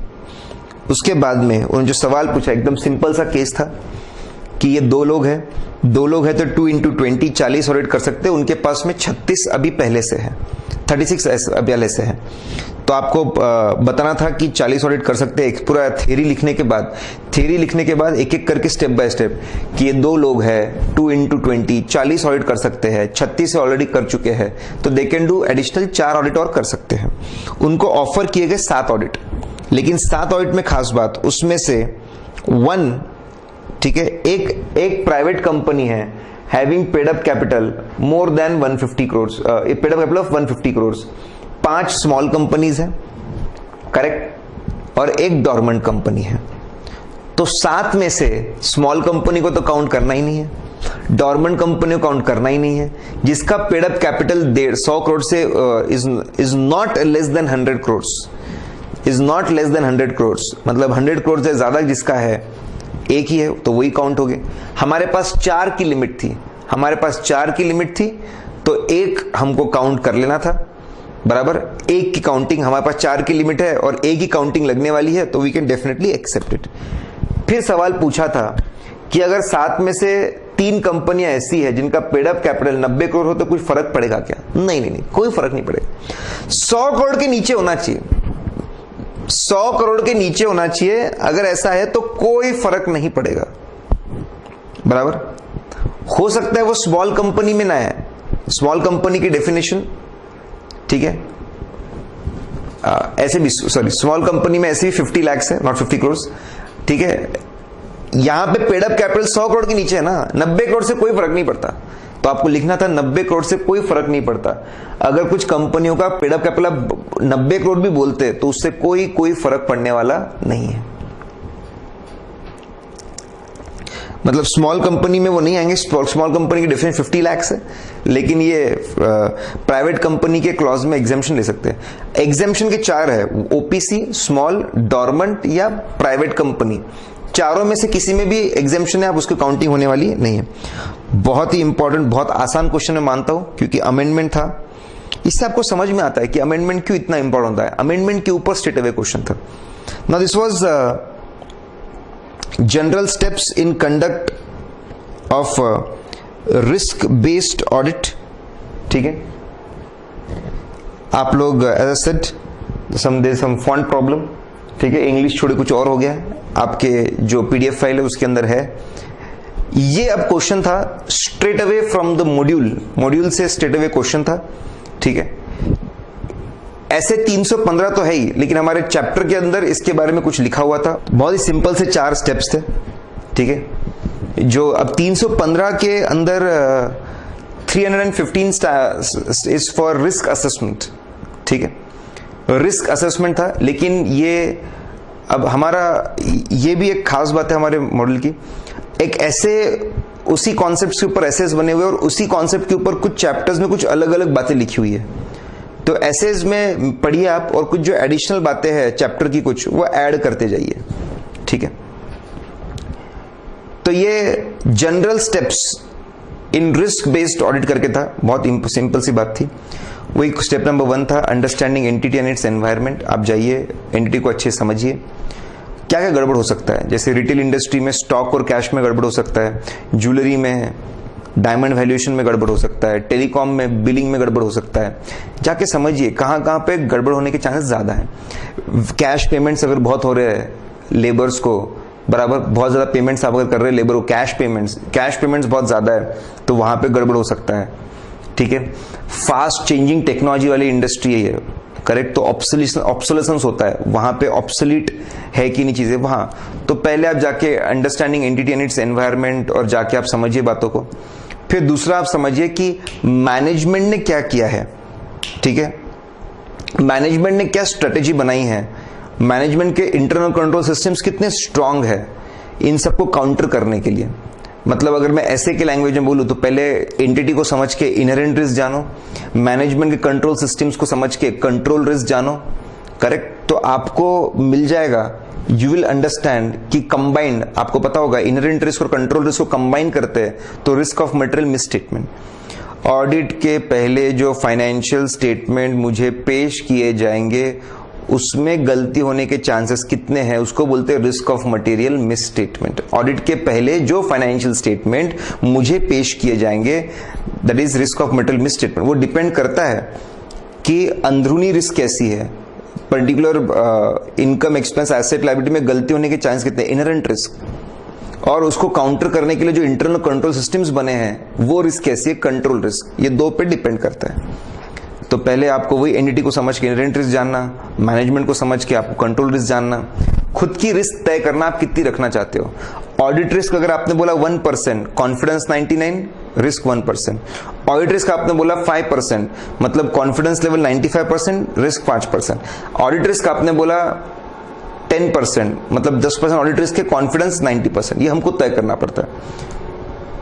फाइनेंशियल स्टेटमेंट में गलती होने के चांस कितने हैं, हम ऑडिट रिस्क कितनी चाहते हैं, हमारा ओपिनियन गलत होने के चांसेस अपने आप जो बीच में आपको मिलता है रेसिडुअल रिस्क, इन्होंने बोला है that is nothing but detection risk.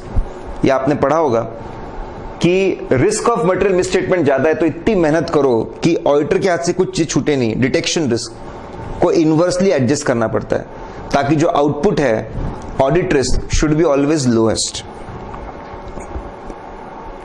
ठीक है, उसी के ऊपर बिल्कुल आधारित था, बिल्कुल वैसा का वैसा ही था कि आपका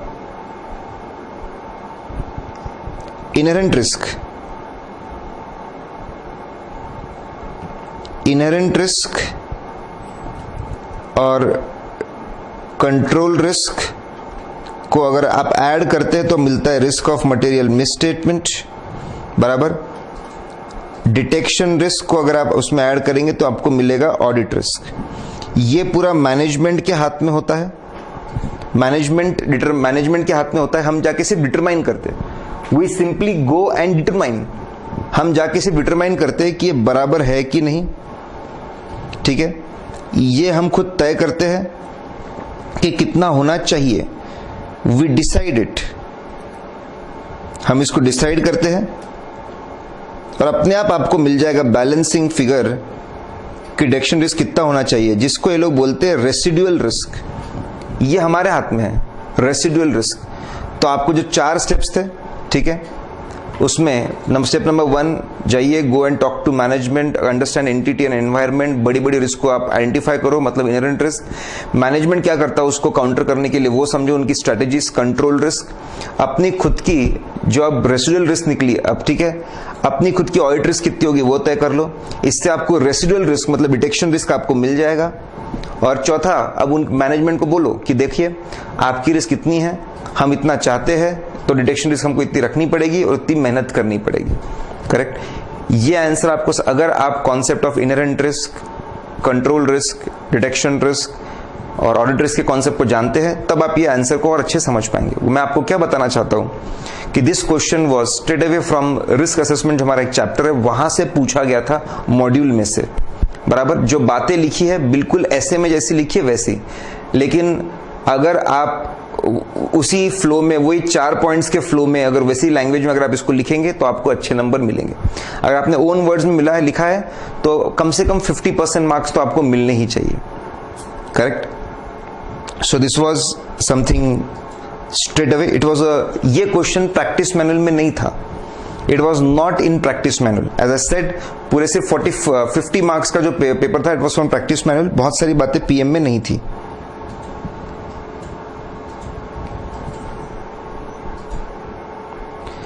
okay, now again this question was not in practice manual, practice manual में नहीं था।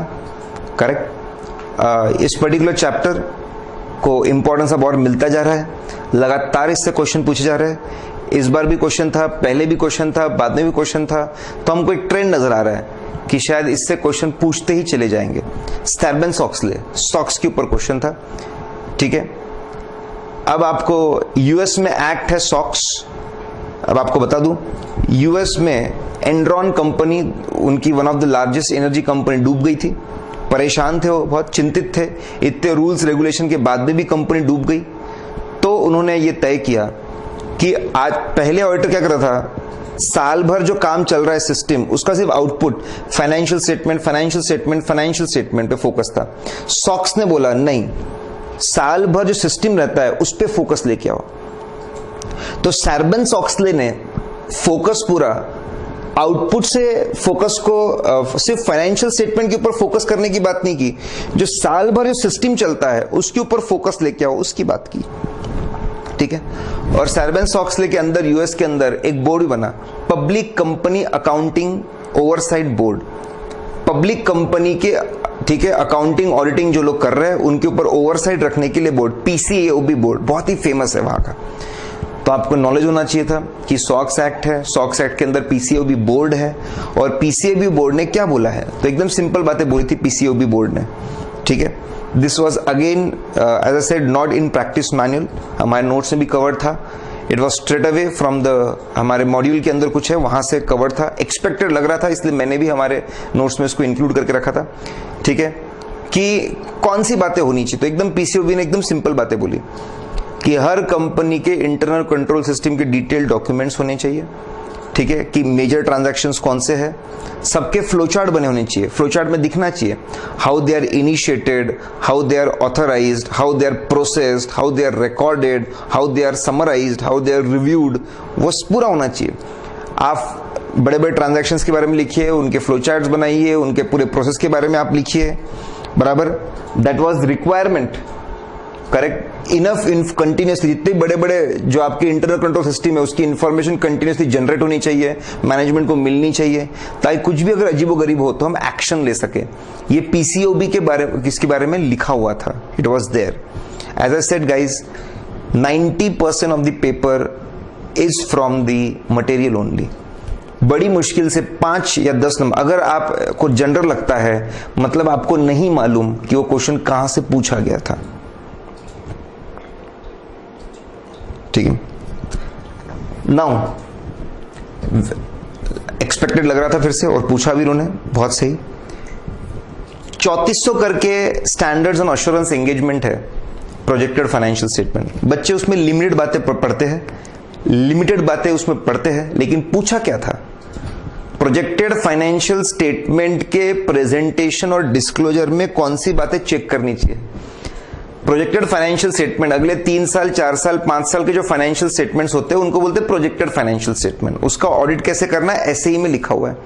उसके प्रेजेंटेशन में मुझे लगता है बहुत कम बच्चों ने इसको क्रैक किया होगा, ठीक है, क्योंकि बच्चे जब खुद होके पढ़ते हैं तो बहुत ही लिमिटेड चीजें पढ़ते हैं, ठीक है। पीएम में नहीं था question, majority of all this questions were not in the PM, फिर से क्वेश्चन पीएम में नहीं था,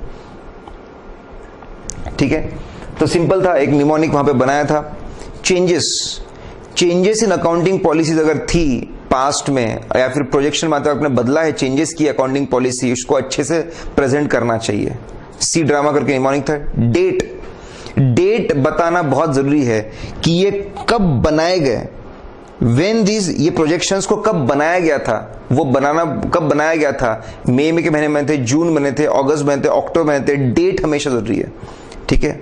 आर स्टैंड फॉर रेंज, बहुत सारा प्रोजेक्शन रेंज में देते हैं, ठीक है, ये रेंज से ये रेंज, करेक्ट। रेंज बहुत सोच समझ के केयरफुली, किस बेसिस पे आपने बनाया, किस बेसिस पे आपने रेंज को बनाया। रेंज मिसलीडिंग नहीं होनी चाहिए। आपको दिख रहा है कि सेल्स कम दिख रहा है तो आपने एक हाइयर साइड में रेंज लगा दिया, हाँ इतने से इतने हो सकते हैं, ऐसा नहीं।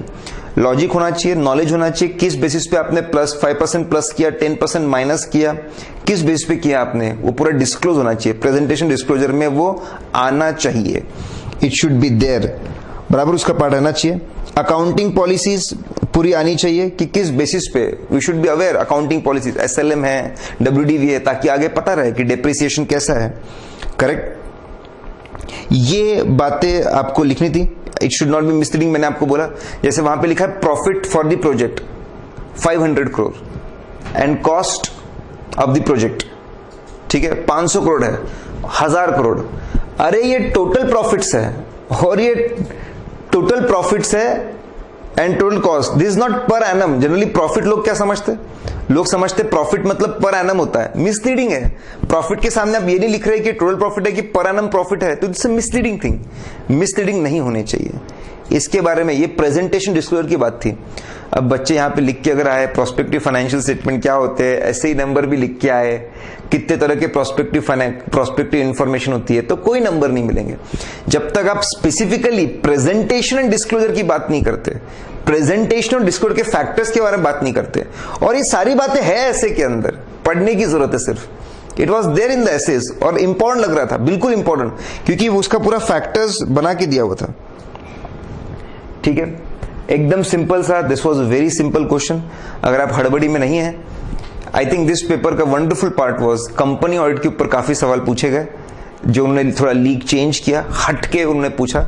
अगर ये ट्रेन अगर आगे भी चलता है तो it's a very good thing. Company audit के क्वेश्चंस इंटरेस्टिंग होते हैं, समझने में आसान होते हैं, इंप्लीमेंट करने में भी आसान होते हैं, आप काफी अच्छे आंसर लिख सकते हैं इसके, ठीक है। ओके, तो यहां पर ये पूरा केस फॉर्म में था, सिंपल सा क्वेश्चन था कि 27% पैसा सेंट्रल गवर्नमेंट का लगा है, 28% पैसा गवर्नमेंट का लगा, स्टेट गवर्नमेंट का लगा है, 45% बाकी लोग का है। ऐसा है कि मोर देन अगर 51% और मोर जो हो चुका है, 51% मोर ज्यादा है तो गवर्नमेंट कंपनी है। इन्होंने ऐसा लिखा था, बोर्ड ने अपॉइंट किया, बिल्कुल गलत। आपको लिखा था सेक्शन 139 इज एप्लीकेबल। 139 में लिखा हुआ है कि गवर्नमेंट कंपनी के फर्स्ट ऑडिटर का क्या होगा, ठीक है। देखिए, generally when we study in the class, तो ये पूरा प्रेजेंटेशन था कि गवर्नमेंट कंपनी है, गवर्नमेंट कंपनी, तो गवर्नमेंट कंपनी में अगर फर्स्ट ऑडिटर है, गवर्नमेंट कंपनी कहीं पर भी पहला चांस सीएनएजी के पास जाता है, कॉम्प्ट्रोलर ऑडिटर जनरल। सीएनएजी एक अकेले है तो 60 डेज उनको ज्यादा समय दिया है कंपैरेटिवली, 60 डेज का time from the date of incorporation. अगर वो नहीं कर पाते तो फिर 30 डेज के अंदर बोर्ड विल अपॉइंट। बोर्ड को एक बोर्ड एक कंपनी, सिर्फ नॉर्मल डेज दिख रहा है। बोर्ड भी नहीं कर पाएगा तो उनसे हायर अथॉरिटी कौन है, शेयर होल्डर्स, 60 डेज का टाइम है, ठीक है। गवर्नमेंट कंपनी की ईजीएम बुलाना आसान होता है, इससे नंबर ऑफ डेज कम है। सब जगह पे ईजीएम के लिए 90 डेज है, यहीं पे एक है जहां पे 60 डेज है। ऐसा कंपेयर करके अगर आप पढ़ेंगे, इफ यू कंपेयर करके जितना पढ़ेंगे कि ये कम है तो कम क्यों है, ज्यादा है तो ज्यादा क्यों है, तो चीज याद रहेगी आपको एक्सप्लेन करना था 139, आपको पूरी बात एक्सप्लेन करनी थी और आपको बोलना था जो केस में उन्होंने किया है। गवर्नमेंट कंपनी में बोर्ड ऑफ डायरेक्टर्स अपॉइंट कर रहे हैं, वो बिल्कुल गलत है, ठीक है। It should be done by CNAG, और वो नहीं तो फिर बोर्ड के पास ऑप्शन आता है, correct. Next question was okay, now this question I agree, this question was weird, ठीक है। लेकिन एक क्वेश्चन ऐसा होता है जनरली हर पेपर में, यहां पे था कि आप इंटरनल ऑडिटर हो, you are appointed as an internal auditor of a company and you are supposed to draft internal audit program, ठीक है। हर एग्जाम या हर दूसरे एग्जाम में हो सकता है, इसका ऑडिट प्रोग्राम डेवलप करो, उसका ऑडिट प्रोग्राम। इस बार तो हद कर दी, ऑडिट प्रोग्राम नहीं, इंटरनल ऑडिट प्रोग्राम, ठीक है। What they expect in internal audit programme, इतनी सारी बातें हैं, इतनी लंबी चौड़ी चेकलिस्ट आप बना सकते हो इंटरनल ऑडिट की, क्या एक्सपेक्ट कर रहे थे वो लोग, ये जानना बहुत मुश्किल है। अब तो जब जो सजेस्टेड आंसर्स जो रहेंगे बराबर, उससे ही हम देख के समझ पाएंगे व्हाट दे वर एक्सपेक्टिंग। लेकिन इसकी भी एक हिंट थी, आरटीपी में मई 16 के ही आरटीपी में एक क्वेश्चन था कि internal audit programme only in the area of fixed assets. तो मई 16 के ही आरटीपी में क्वेश्चन था कि इंटरनल ऑडिट करेक्ट का programme for fix assets only, ठीक है। तो आप अगर इंटेलिजेंट हो, शार्प है, अगर वो उसमें से वो सारे पॉइंट्स अगर आप लिख देते तो बात फिर बन जाती यहां पे, ठीक है। मैं यहां पे बोलूंगा सेक्शन 138 का रेफरेंस देखिए। Section 138 is for internal audit. किसको लगता है इंटरनल ऑडिट वो आप एक्सप्लेन कर सकते थे, कौन करता है? क्योंकि 870 करोड़ का टर्नओवर था पिछले साल का, बिल्कुल सही है। 200 करोड़ की लिमिट है, 200 करोड़ के ऊपर जाता है तो आपको इंटरनल ऑडिट रखना चाहिए। इन्होंने इंटरनल ऑडिट रखा, बिल्कुल सही किया। लेकिन इंटरनल ऑडिट प्रोग्राम के बारे में था कि आप क्या एग्जैक्टली लिखेंगे इस प्रोग्राम के बारे में, ठीक है। हम लोगों ने इस बार मई 16 के लिए क्या किया था, for every attempt we do it, RTP को सिंप्लीफाई करके उस समराइज्ड कॉपी हम लोग auditguru.in वेबसाइट पे उसको अपलोड करते हैं। तो आप जब भी एग्जाम अप्रोच होती है उसके पहले अगर आप जाएंगे वेबसाइट पे, करेक्ट, तो आपको वो मिल जाएगा। अगर वहां पे नहीं है, इफ इट्स नॉट देयर, तो आपके स्क्रीन पे नंबर स्क्रॉल कर रहे हैं नीचे, उसके ऊपर भी आप कांटेक्ट करके पूछ सकते हैं कि सर आरटीपी का समरी आया है क्या, ठीक है। तो आरटीपी के अंदर एकदम सिंपल था, एज ए इंटरनल ऑडिटर अभी अबाउट टाइम पास आप बातें, बहुत सारी बातें आप इसमें लिख सकते थे, ठीक है। कि अगर यू शुड, अगर मैं सिर्फ अभी fix assets what they are expecting, मैंने बोला थोड़ा डिफिकल्ट है, तो मैं सिर्फ अभी जो आरटीपी का जो फिक्स एसेट था उसके बेस पे बता रहा हूं मैं, ठीक है। कि आप यहां पे लिख सकते थे कि फिक्स एसेट के बारे में 3 बातें के बारे में, records, sales then records, purchase, storage और सेल्स। तीन चीजों के ऊपर फोकस्ड आप पूरा इंटरनल ऑडिट प्रोग्राम बन सकते हैं। रिकॉर्ड्स होने चाहिए आपके परचेस एसेट्स का अलग, लीज एसेट्स का अलग, हायर परचेस के एसेट्स का अलग, इसके रिकॉर्ड्स आपने अलग अलग, परचेस का सिस्टम आपने देखना चाहिए, स्टोर का सिक्योरिटी आप सिस्टम आपने देखना चाहिए, सेल्स का सिस्टम आपने देखना चाहिए, रजिस्टर्स की बात, ठीक है, रिकॉर्ड्स, परचेस रिकॉर्ड्स अगर आप देखें तो यू शुड क्लियरली, अगर हम देखें परचेस तो कॉस्ट रजिस्टर, कॉस्ट बराबर है कि नहीं, क्वालिटी रजिस्टर, क्वालिटी बराबर है कि नहीं, वो हम लोगों ने चेक करना चाहिए। खरीदने के बाद में मूवमेंट बराबर हो रहा है कि नहीं, कौन से गोडाउन से कौन से गोडाउन में मूवमेंट रजिस्टर, बहुत से रजिस्टर्स की बात की है, ठीक है। सेल्स में कितने डिस्पैच हुए तो डिस्पैच रजिस्टर, कितनी चीजें आपने बेची डिस्पोजल रजिस्टर, ऑब्सोलेंस के लिए रजिस्टर, ऑब्सोलेंस बराबर है कि नहीं वो रजिस्टर्स। ये इंटरनल ऑडिटर का काम होता है कि ये तीन चीजों के ऊपर focused, record maintenance, purchases, storage और सेल्स, ये तीन चीजों के ऊपर फोकस्ड, इनके रजिस्टर्स, इनके डॉक्यूमेंट्स हमने अच्छे से देखने चाहिए। ऐसा आप पूरा डिटेल में आंसर क्रिएट कर सकते थे, ठीक है। As I said, it is there on the screens, it is there on the PDF file, you can see it, ठीक है। आपको अगर और एक्सटेंड करना होगा, 610 के अंदर स्कोप के बारे में लिखा हुआ है, 610 के अंदर स्कोप के बारे में, तो स्कोप को याद रखने के लिए हमने एक शॉर्टकट क्रिएट किया था। बट एज आई सेड, ये एक शॉर्टकट मैं चाहता हूं कि आप इस तरीके से पढ़े, ठीक है। मैनेजमेंट से मिला, गवर्नेंस का पॉइंट आ गया, गोडाउन में गए क्या गड़बड़ हो सकती है, रिस्क का पॉइंट आ गया, रिकॉर्ड्स देखे तो in under stocking over stocking है नहीं है, ऑपरेटिंग एक्टिविटी एफिशिएंसी इफेक्टिवनेस का पॉइंट आ गया, गुड्स आते आते देखे, internal monitoring existing internal control system का पॉइंट आ गया, फिर उसके ऊपर टैक्सेस देखे तो वैट का पॉइंट आ गया, और फिर आखिरी में। इस तरीके से अगर आप चीजों को बना के पढ़ेंगे डायग्राम्स के थ्रू तो फिर और understanding will be much better, ठीक है।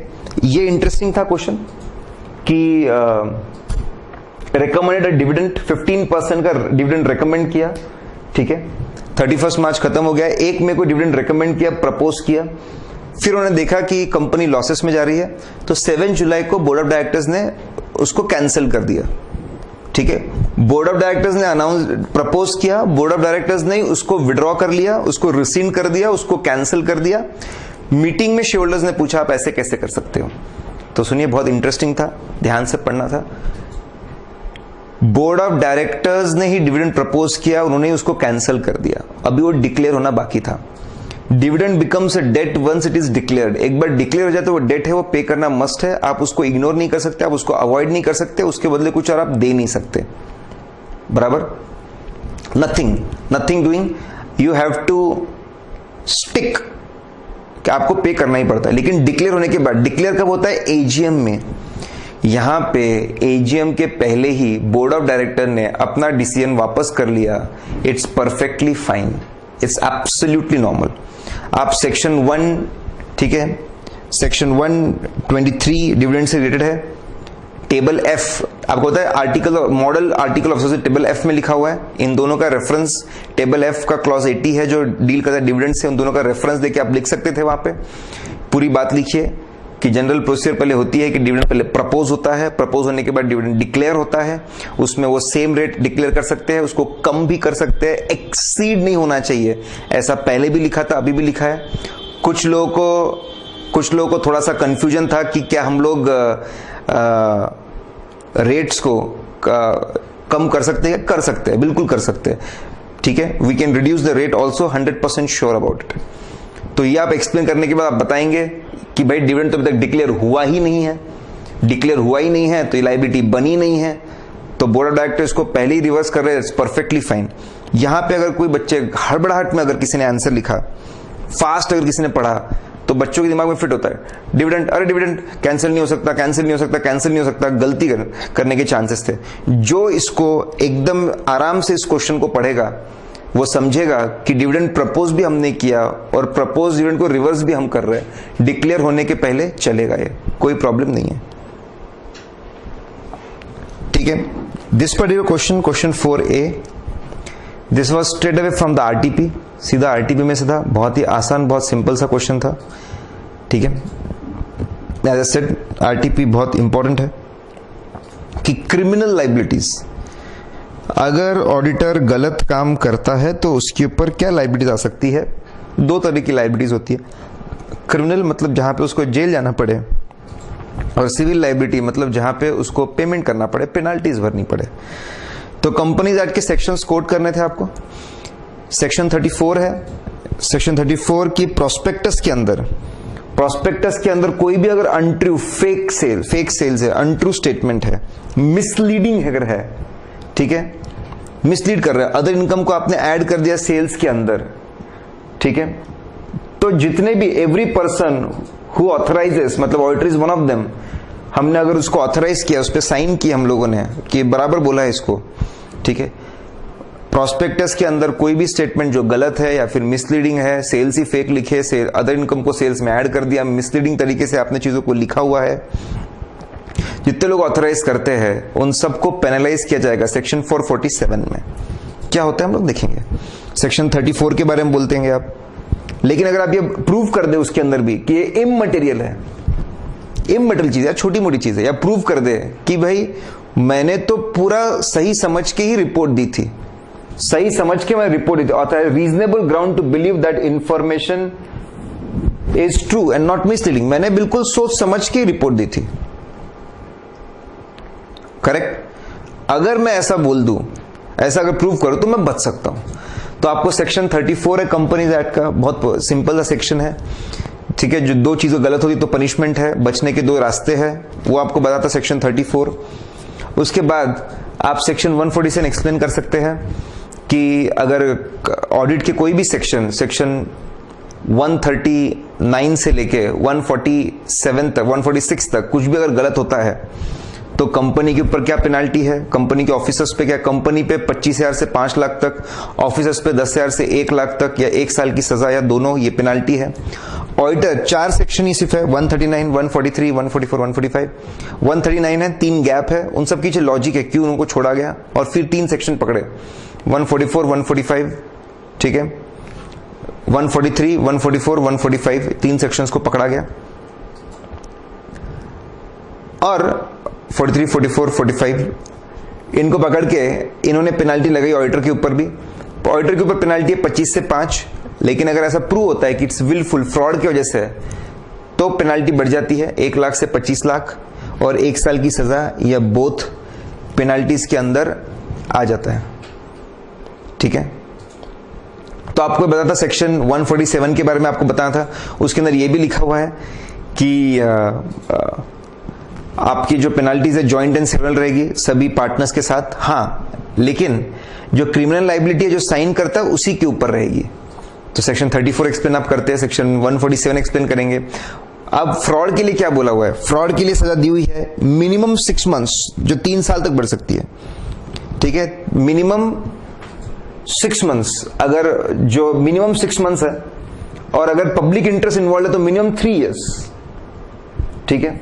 तो 6 महीने से 1 साल तक की सजा है, पब्लिक इंटरेस्ट तो 3 साल तक की सजा हो सकती है आपको, और जो पेनाल्टीज है that will be fine up to 3 times, जितने अमाउंट का आपने फ्रॉड किया उससे 3 गुना ज्यादा, ठीक है। सेक्शन 448 में भी ऐसा लिखा हुआ है कि कोई भी return, report, certificate, financial statement, prospectus कुछ भी अगर, ठीक है, अगर गलत करता ऑडिटर तो उसको 447 की पेनाल्टी लगेगी, ठीक है। 334 में भी लिखा है 447 की पेनाल्टी लगेगी, ठीक है, 448 में भी लिखा है 447 की पेनाल्टी लगेगी, और 147 अलग से ऑडिटर के लिए बना हुआ है। बात समझ रहे हैं आप। 34 इज अ जनरल सेक्शन, उसमें ऑडिटर भी कवर हो गया। 34 डील्स विथ ओनली प्रोस्पेक्टस में कुछ भी गलत हुआ तो ऑडिटर भी कवर हो जाएगा उसमें। 448 इज जनरल सेक्शन, कहीं पर भी कुछ गलत बोला आपने फाइलिंग करते वक्त, कंपनी की फाइलिंग्स करते हो, कहीं पर भी कुछ गलत हुआ, फ्रॉडलेंट रहा, तो 442 उसको कवर करता है, ऑडिटर भी उसमें आ जाएगा। और उसकी पेनल्टीज भी हमने देखी 447 के अंदर कितनी है, सजा भी देखी और पेनल्टीज भी देखी। साथ में 147 एक्सक्लूसिवली ऑडिट के लिए बना है, बाकी लोगों के लिए नहीं है, सिर्फ ऑडिट। तो ये सारे पहाड़ टूट पड़ेंगे, ठीक है। 34 की जनरल बातें, 448 की जनरल बातें, 447 की बातें और 147 की स्पेसिफिक बातें सब टूट पड़ेगी अगर हम गलत करेंगे तो, ठीक है। Now next was a very simple, कारों के ऊपर था। इतना फेमस क्लॉज है ये, इतना फेमस है, इट वॉज एक्सपेक्टेड, बहुत बहुत बहुत ही आसान था। ठीक है, आप पूरा आप लिखना चाहिए था आपने, एकदम सिंपल सा क्लॉज था कि इन्होंने क्या किया है कि employ 2 lakh of employ contribution towards employ state insurance have not been accounted in the books. ठीक है, इन्होंने 2 लाख रुपीस का एम्प्लॉय कंट्रीब्यूशन और 9.5 लाख रुपए का ईएसआईसी का कंट्रीब्यूशन, एम्प्लॉयज के पैसे इन्होंने डिपॉजिट नहीं किए। लिसन, कारो में क्लॉज नंबर 7 है, पुराने कारों में भी, कारो 2015 में भी क्लॉज नंबर 7 था, नए कारों में भी क्लॉज नंबर 7 है, 2016 के अंदर भी क्लॉज नंबर 7 है। स्टैट्यूटरी ड्यूज, लॉ के अंदर जो पेमेंट्स हमको रेगुलर करने पड़ते हैं, स्टैट्यूटरी ड्यूज, क्या हम उसको रेगुलरली पे करते हैं कि नहीं, वो क्लॉज है। तो उसमें 3 बातें आपको एक्सप्लेन करनी पड़ती थी। This is applicable to all the statutory payments, provident fund, ESIC, ठीक है, जितने भी हमको डिपॉजिट करने पड़ते हैं गवर्नमेंट को, provident fund, ESIC, all the taxes, जितने भी टैक्सेस, जितने भी हमको जमा करने पड़ते हैं, सबको सब कुछ चीज कवर्ड है। रेगुलरिटी के बारे में कमेंट करना पड़ता है। If amount is due for more than 6 month, 6 महीने से ज्यादा कोई अनडिस्प्यूटेड अमाउंट ड्यू है, उसके बारे में लिखना पड़ता है। और कोई अगर डिस्प्यूट है, हमने अमाउंट डिपॉजिट नहीं किया, डिस्प्यूट है, हमने अमाउंट डिपॉजिट नहीं किया, तो उसके बारे में बताना पड़ता है। 3 बातें बतानी पड़ती है आपको, एक्सप्लेन करना था। कारो पैराग्राफ नंबर 3 क्लॉज 7 एप्लीकेबल है, उसकी बातें लिखनी थी 3।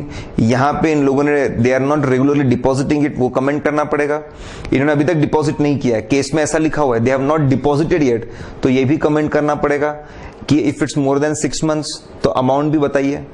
बच्चे भूल जाएंगे जनरली ये पॉइंट। दोनों, रेगुलरिटी नहीं है वो भी लिखो और अमाउंट ओवर ड्यू है वो भी लिखो, दोनों बातें आपको बतानी पड़ेगी। करेक्ट, कारों के ऊपर था दिस पर्टिकुलर थिंग। ये स्क्रीन पे उसके शॉर्ट में आंसर भी लिखा हुआ है, मतलब एक रेफरेंस दिया हुआ है। Performance audit, as I said there was a clear cut hint in RTP में क्लियर कट हिंट थी कि this particular question will be asked, ये क्वेश्चन आ सकता है, इसकी पूरी हिंट थी। परफॉर्मेंस ऑडिट, ठीक है। परफॉर्मेंस ऑडिट सीएनएजी परफॉर्म करते 2 तरह के होते हैं, देयर आर 2 टाइप्स। एक आपके कंपनी का उसकी एफिशिएंसी इफेक्टिवनेस का ऑडिट होता है, जैसे भारत हेवी इलेक्ट्रिकल्स लिमिटेड है, उसका परफॉर्मेंस ऑडिट, कामकाज बराबर कर रहे हैं कि नहीं। ग्रिड को एक रिपोर्ट पूरी पढ़ी थी मैंने, ग्रिड को की, तो परफॉर्मेंस, कंपनी का परफॉर्मेंस बराबर है कि नहीं। और दूसरा होता है प्रोग्राम, मनरेगा प्रोग्राम है तो प्रोग्राम बराबर है कि नहीं, उसका भी परफॉर्मेंस ऑडिट होता है। ठीक है, तो कंपनीज का भी होता है, गवर्नमेंट एंटिटीज का भी होता है और स्कीम्स का भी होता है। तो उसको, उसकी प्लानिंग करते वक्त कौन से बातों का आप ख्याल रखोगे, दिस वाज आरटीपी में क्वेश्चन था, परफॉर्मेंस ऑडिट की हिंट थी, आपके प्रैक्टिस मैनुअल में भी, पीएम में भी ये क्वेश्चन था। करेक्ट, तो ये तो आना ही चाहिए था, एकदम सिंपल सा क्वेश्चन था। इसमें हम लोग सारी बातें एक्सप्लेन करते हैं बहुत। देखिए मैंने इसको थोड़ा सा रीअरेंज कर दिया पॉइंट्स को, पॉइंट जैसे दिए जाए वैसे लिखने की जरूरत नहीं।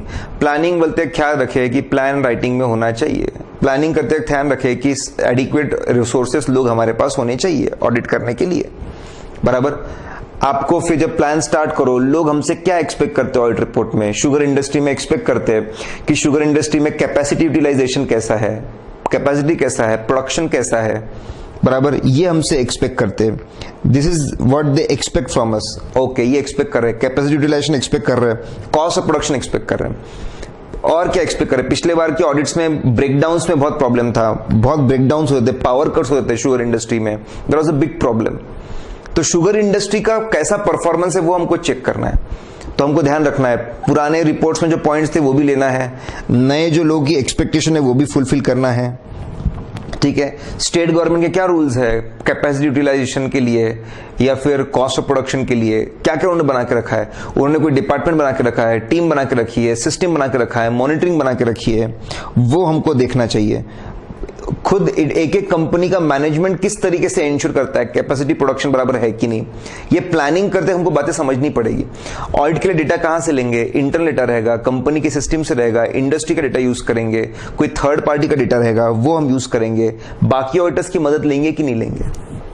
देखिए यहाँ पे पूरे एग्जाम्पल के साथ सारी बातें लिखी हुई है। मैं चाहता हूं कि आप जब पॉइंट्स पढ़े तो उसको रीअरेंज करें फ्लो में। हाँ भाई मैं ऑडिट करने जाऊंगा, राइटिंग में प्लान रखूंगा। हाँ मैं ऑडिट करने जाऊंगा तो कितने लोग लेंगे वो रखूंगा। मैं पुरानी रिपोर्ट को पढ़ूंगा, फिर अपनी रिपोर्ट तय करूंगा। इस रिपोर्ट में लोग क्या चाहते हैं, एक्सपेक्टेशन, वो मैं देखूंगा। What are the expectation of the people, उसके बारे में मैं ध्यान रखूंगा। रूल्स रेगुलेशन क्या बोलते हैं, कंपनी का मैनेजमेंट क्या सिस्टम, इंटरनल सिस्टम क्या बोलता है, उसके बारे में मैं ख्याल रखूंगा। उसके बाद कौन से सोर्स से इंफॉर्मेशन लूंगा, ये सारी प्लानिंग में इंक्लूड करना पड़ता है कि भाई मेरा डायरेक्शन क्या रहेगा, किस चीज पे फोकस करना है। ये मेरे को समझ में आ गया। कैपेसिटी यूटिलाइजेशन और कॉस्ट ऑफ प्रोडक्शन पे मुझे फोकस करना है। उसके लिए मुझे सारी चीजें चेक करनी है, उसके लिए मुझे पूरी चीजें प्लान करनी है। ठीक है, दिस वाज इंटरेस्टिंग गाइस। ये क्वेश्चन थोड़ा इसको स्टॉक एक्सचेंज का भी क्वेश्चन बोल सकते हैं। एएस का क्वेश्चन ज्यादा है, एएस का ही क्वेश्चन बोलिए बेटर है। 150 लाख का मेंबरशिप फीस पे किया है, 150 लाख का मेंबरशिप फीस पे किया एक ब्रोकर ने, तो उसका अकाउंटिंग ट्रीटमेंट कैसा होना चाहिए। इन्होंने उसको फिक्स एसेट ट्रीट किया, बिल्कुल सही। जिस मेंबर को, मतलब ही broker, member of stock exchange, broker both, किसी को भी अगर स्टॉक एक्सचेंज में ट्रेडिंग करनी है तो पहले उसको मेंबरशिप लेनी पड़ती है, मेंबरशिप राइट्स लेने पड़ते हैं, बराबर, मेंबरशिप राइट्स लेने पड़ते हैं। उसके लिए उनको पेमेंट करना पड़ता है, उसके लिए दे हैव टू पे। ठीक है, how much they have to pay, they have to pay, stock exchange के रूल्स उसके हिसाब से पे करना पड़ता है। पेमेंट जब करेंगे तो ये डेबिट क्या ट्रीट करेंगे, इसको एक्सपेंस ट्रीट कर देंगे, करेक्ट। तो ऐसा नहीं, ये राइट्स है, राइट्स के लिए आप जो पे करते हैं दैट्स इंटेंजिबल एसेट, तो बिल्कुल सही है। उसको फिक्स एसेट ट्रीट करना चाहिए, उसको इंटेंजिबल एसेट ट्रीट करना चाहिए। केस में ऐसा लिखा हुआ है, उन्होंने उसको राइट ऑफ नहीं किया, गलत बात। इंटेंजिबल एसेट है, AS 26 लगता है, उसको आपको राइट ऑफ करना पड़ेगा। आपको कोई ना कोई लाइफ लेनी पड़ेगी और उस पर आपको राइट ऑफ करना पड़ेगा उसको, करेक्ट। अगर आप एक लाइफ देखिए कितने साल तक आपको इसका ये मेंबरशिप का बेनिफिट मिलने वाला है, आपको फायदा मिलने वाला है, जितने साल आपको लगते हैं, जितने साल आपको लगते हैं, 30 साल, 40 साल, 50 साल, जितने भी साल, उसके हिसाब से उसको राइट ऑफ करिए। अगर आपके मन में कंफ्यूजन है, अगर आपके मन में कंफ्यूजन है, कितना है आपको समझ में नहीं आ रहा, 10 साल के ऊपर नहीं जाएंगे आप, मैक्सिमम 10 साल के ऊपर। रिब्यूटेबल एज अ प्रिजम्पशन है AS 26 का कि 10 साल अगर आपको कंफ्यूजन है, यूजफुल लाइफ कितनी होनी चाहिए, अनसर्टेनिटी लग रही है आपको, तो 10 साल के ऊपर ना जाए। ठीक है, 10 साल के ऊपर अगर आप जा रहे हो तो आपको जस्टिफाई करना पड़ेगा, क्यों जा रहे हो, कैसे जा रहे हो, वो आपको बताना पड़ेगा। तो आपको बताना था कि फिक्स एसेट ट्रीट करना बिल्कुल सही है, इंटेंजिबल एसेट ट्रीट करना बिल्कुल सही है। AS 26 का रेफरेंस, उसके अमोर्टाइजेशन के बारे में वो क्या बोलता है वो आपको बताना था। ये लोग अमोर्टाइज नहीं कर रहे, बिल्कुल गलत कर रहे, वो आपको बताना है। नहीं मानेंगे तो हम क्वालिफाई करेंगे हमारी रिपोर्ट। फॉर एग्जाम्पल, मैं आपको प्रैक्टिकल बात बता रहा हूँ। मोतीलाल ओसवाल की अगर आप एनुअल रिपोर्ट देखेंगे तो उन्होंने जितने भी जो पेमेंट्स है, मेंबरशिप के चार्जेस है, उसको 5 साल में राइट ऑफ किया। They have written it over the 5 years, 5 साल तक उन्होंने उसको राइट ऑफ किया हुआ है। ठीक है, then now the interesting question guys, and this was professional ethics. ये तो सोने की चिड़िया है, यहां पे तो आपको 16 में से 16 मिलने ही चाहिए, और बहुत सिंपल स्ट्रेट फॉरवर्ड थे। पहला, अच्छा, प्रोफेशनल एथिक्स अगर आपको जवाब जानना है तो you should know each clause number. Clause number के साथ आपको पता होना चाहिए। क्लॉज नंबर के बिना तो आंसर में मजा ही नहीं। क्लॉज नंबर नहीं लिखा आपने, आधे मार्क्स चले गए। प्रोफेशनल एथिक्स में बैंग ऑन टारगेट आपको फर्स्ट शेड्यूल के इस पार्ट का ये क्लॉज नंबर। इसको याद रखने के लिए we have developed a very interesting एक फोटो इमेज रिकॉग्निशन टेक्निक है, उसको डेवलप किया है। उससे आप जो क्लॉज नंबर है बड़े आसानी से आप रिकलेक्ट कर सकते हैं। ठीक है, जैसे ये था, अपने आर्टिकल को 1% ऑफ द फीस पे करने का तय कर लिया, 1% of the profits, 1% of the profits पे करने का तय कर लिया। ठीक है, अब मुझे याद आता है, अभी आपको इमेज रिकॉग्निशन टेक्निक पता नहीं है, Paresh Rawal, that is first schedule part 1 clause 2। ठीक है, क्लॉज 2 के अंदर ऐसा लिखा हुआ है कि हम प्रोफेशनल्स कुछ ही लोगों के साथ में अपनी फीस, अपने प्रॉफिट्स को शेयर कर सकते हैं। We can share with only few people. ठीक है, उसकी लिस्ट दी हुई है। हम एथिकल अच्छे लोगों के साथ में काम करें, ये ऐसा हम चाहते हैं, ऐसा लॉ चाहता है। कुछ ही लोगों के साथ में उसकी लिस्ट दी हुई है। वो लिस्ट के अंदर आर्टिकल्स नहीं आते, वो लिस्ट में आर्टिकल्स नहीं आते तो आर्टिकल्स के साथ में शेयरिंग बिल्कुल गलत है। आपने अगर अग्रीमेंट बना लिया या बनाया, पेमेंट अग्रीमेंट भी बना लिया अगर, तो मिसकंडक्ट है। पे किया तो पक्का मिसकंडक्ट ही, अग्रीमेंट में बनाया तो भी मिसकंडक्ट होगा, तो भी मिसकंडक्ट है। अगर आपने ऐसा अग्रीमेंट बनाया 1% शेयरिंग का तो बिल्कुल गलत बात है, ठीक है, बिल्कुल सही नहीं है। तो इट्स अ प्रोफेशनल मिसकंडक्ट, ऐसा आपको बताना था। क्लॉज का रेफरेंस देना था, क्लॉज क्या बोलता है लिखना था, सारे लोगों का नाम लिखना था, फिर डिस्कशन करना था केस का कि गलती है, और आखिरी में डिक्लेयर करना था that it will be professional misconduct. ये प्रोफेशनल मिसकंडक्ट है, बहुत आसान था, ठीक है। देन एक सिंपल सा क्वेश्चन था, mister X practising advocate, CA और एडवोकेट है, दोनों की यारी अच्छी खासी है। सीए कोई अगर लॉ का मैटर होता है तो वह एडवोकेट के साथ शेयर करता है, एडवोकेट का मामला है तो वो सीए के साथ में शेयर करता है, दोनों एक मेक से शेयर करते हैं, बराबर। और फीस शेयरिंग चलती है, ये चलेगा क्या? बिल्कुल चलेगा। अब इसके अंदर परेश रावल एक है और आलिया भट्ट। अब आपको पता नहीं है शॉर्टकट, सिंपल शॉर्टकट है, first schedule part 1 clause 2 paying fees, बराबर, क्लॉज 3 एक्सेप्टिंग फीस। क्लॉज 2 और क्लॉज 3 दोनों का रेफरेंस देना था, दोनों यहां पे एप्लीकेबल है, दोनों के बारे में लिखना था, और लिखना था बिल्कुल अलाउड है ये, इट्स अलाउड कि हम एक मेक के साथ में शेयरिंग करें, बिल्कुल अलाउड है। 2007 का अमेंडमेंट है, ठीक है, उसके बाद से बिल्कुल ये शेयरिंग दोनों में अलाउड रहती है। हमारे प्रैक्टिस मैनुअल में इसका गलत आंसर लिखा हुआ है, अनफॉर्चुनेटली प्रैक्टिस मैनुअल में इसका गलत आंसर लिखा है। तो सिर्फ जो प्रैक्टिस मैनुअल शायद इन्होंने पढ़ा और वैसा का वैसा पढ़ लिया, ज्यादा सोचा नहीं, तो वो शायद अगर इसका गलत जवाब दे देंगे, ठीक है। अगला क्वेश्चन बहुत ही सिंपल था कि एक सीए पढ़ा रहा है प्राइवेट ट्यूटरशिप, तो any other business first schedule part 1 clause 11 लगता है फॉर अदर बिजनेस और ऑक्यूपेशन। एक सीए बिल्कुल बिंदास प्राइवेट ट्यूटरशिप कर सकता है बिना इंस्टीट्यूट से परमिशन लिए। प्राइवेट ट्यूटरशिप, कुछ लोगों को ऐसे ही पढ़ा देना, कुछ लोगों को 3-4 लोगों को ऑफिस में आ गए, घर पे आ गए, उनको पढ़ा देना, उसको प्राइवेट ट्यूटरशिप बोलते हैं। बिना परमिशन के हम प्राइवेट ट्यूटरशिप कर सकते हैं। हाँ, अगर आपको ट्यूटरशिप करनी है, if you want to do tutorship under the brand of any coaching organisation, any other organisation, any institute, तो आपको स्पेसिफिक परमिशन लेनी पड़ेगी। यहां पे ऐसा नहीं था, तो कोई स्पेसिफिक परमिशन की जरूरत नहीं थी, ये आपको एक्सप्लेन करना था। It's not a professional misconduct. Number of hours 25 hours के ऊपर नहीं आने चाहिए पर वीक। अगर 25 आवर्स के ऊपर नहीं आते तो परफेक्टली फाइन। 25 आवर्स के ऊपर अगर आप गए तो आप पार्ट टाइम सीओपी में कहलाएंगे। पार्ट टाइम सीओपी मतलब आप अटेस्ट फंक्शन नहीं कर सकते और आर्टिकल्स को ट्रेन भी नहीं कर सकते। तो यहां पे आपको बताना था, बहुत सिंपल है, प्राइवेट ट्यूटरशिप है, जनरल परमिशन में कवर होता है, कोई प्रायर अप्रूवल लेने की जरूरत नहीं। It's not a professional misconduct. हाँ, हफ्ते में 25 घंटे के ऊपर टीचिंग जाएगी तो फिर इन दैट केस अगर ऐसा होता है रेगुलरली ऑन एवरेज साल भर अगर ऐसा होता है तो आप पार्ट टाइम प्रैक्टिस में चले जाएंगे। उसका आंसर भी दिया हुआ है शॉर्ट में, उसकी हिंट भी दी हुई है, ठीक है। फिर बड़ा ही आसान था, झूठ बोला। 2 पार्टनर थे लेकिन जब एम्पैनलमेंट कर रहे थे, ब्रांच ऑडिट्स मिलने चाहिए, इसलिए सीए इंस्टीट्यूट में एम्पैनल, पैनल का मेंबर बनना, लिस्ट का मेंबर बनना, वहां पे आपने बोला कि हमारा और एक पार्टनर है, और एक पार्टनर, ऐसा आपने बता दिया। There is one more partner, आपने झूठ बोला उसके बारे में कि और एक कोई पार्टनर नहीं था, ठीक है। अगर आपने इंस्टीट्यूट को फाइलिंग की, आपने झूठ बोला, फिर प्रोफेशनल मिसकंडक्ट। अब बच्चे यहां पे गलती कर सकते हैं, गलती क्या कर सकते हैं?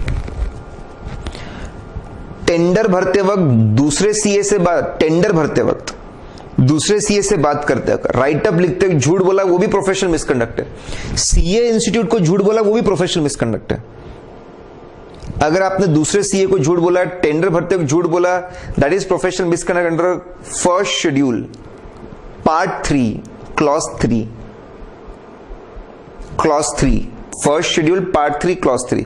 इंस्टीट्यूट से अगर आपने झूठ बोला, इंस्टीट्यूट से अगर आपने झूठ बोला, सेकंड शेड्यूल पार्ट 2, ठीक है, क्लॉज 3, पार्ट 2 क्लॉज 3 के अंदर यह बात आती है। It is there, false information आपने दी। तो आपने अगर क्लॉज का रेफरेंस गलत दिया तो आप फंस सकते हैं। यहां पे आपको लिखना था सेकंड शेड्यूल के पार्ट 3 का क्लॉज 3 लगता है, इंस्टीट्यूट से झूठ बोला। वहां पे लिखा था जो बच्चे अगर इसको नहीं पढ़ पाए, इस चीज को अगर नहीं पढ़ गए, इंस्टीट्यूट से आपने झूठ बोला, तो इट्स अ प्रोफेशनल मिसकंडक्ट।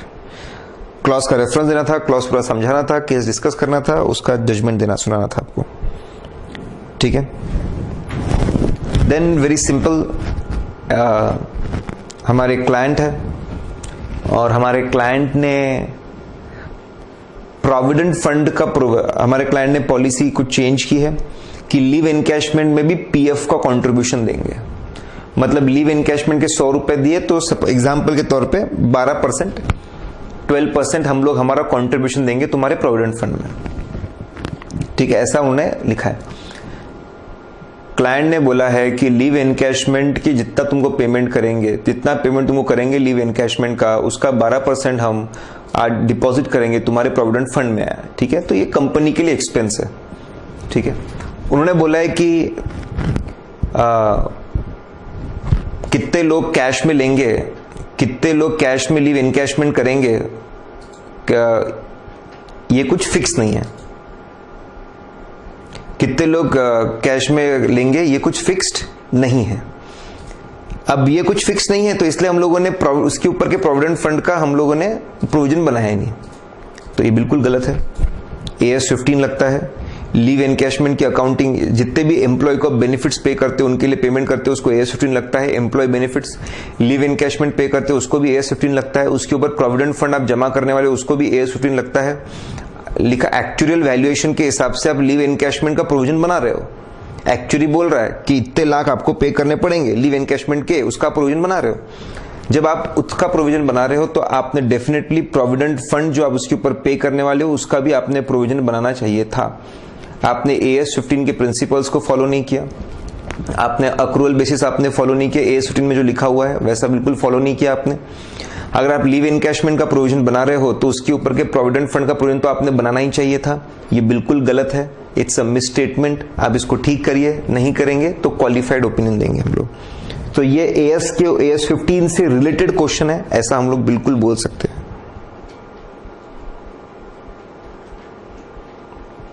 ठीक है। देन वेरी सिंपल,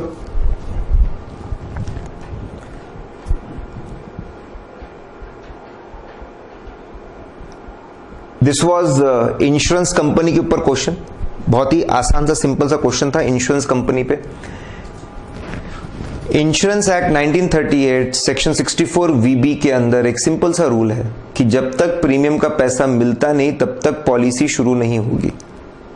जब तक प्रीमियम का पैसा मिलता नहीं तब तक पॉलिसी शुरू नहीं होती, ठीक है। पैसा मिलने के बाद ही, पैसा जिस दिन मिला उस दिन से पॉलिसी शुरू होगी।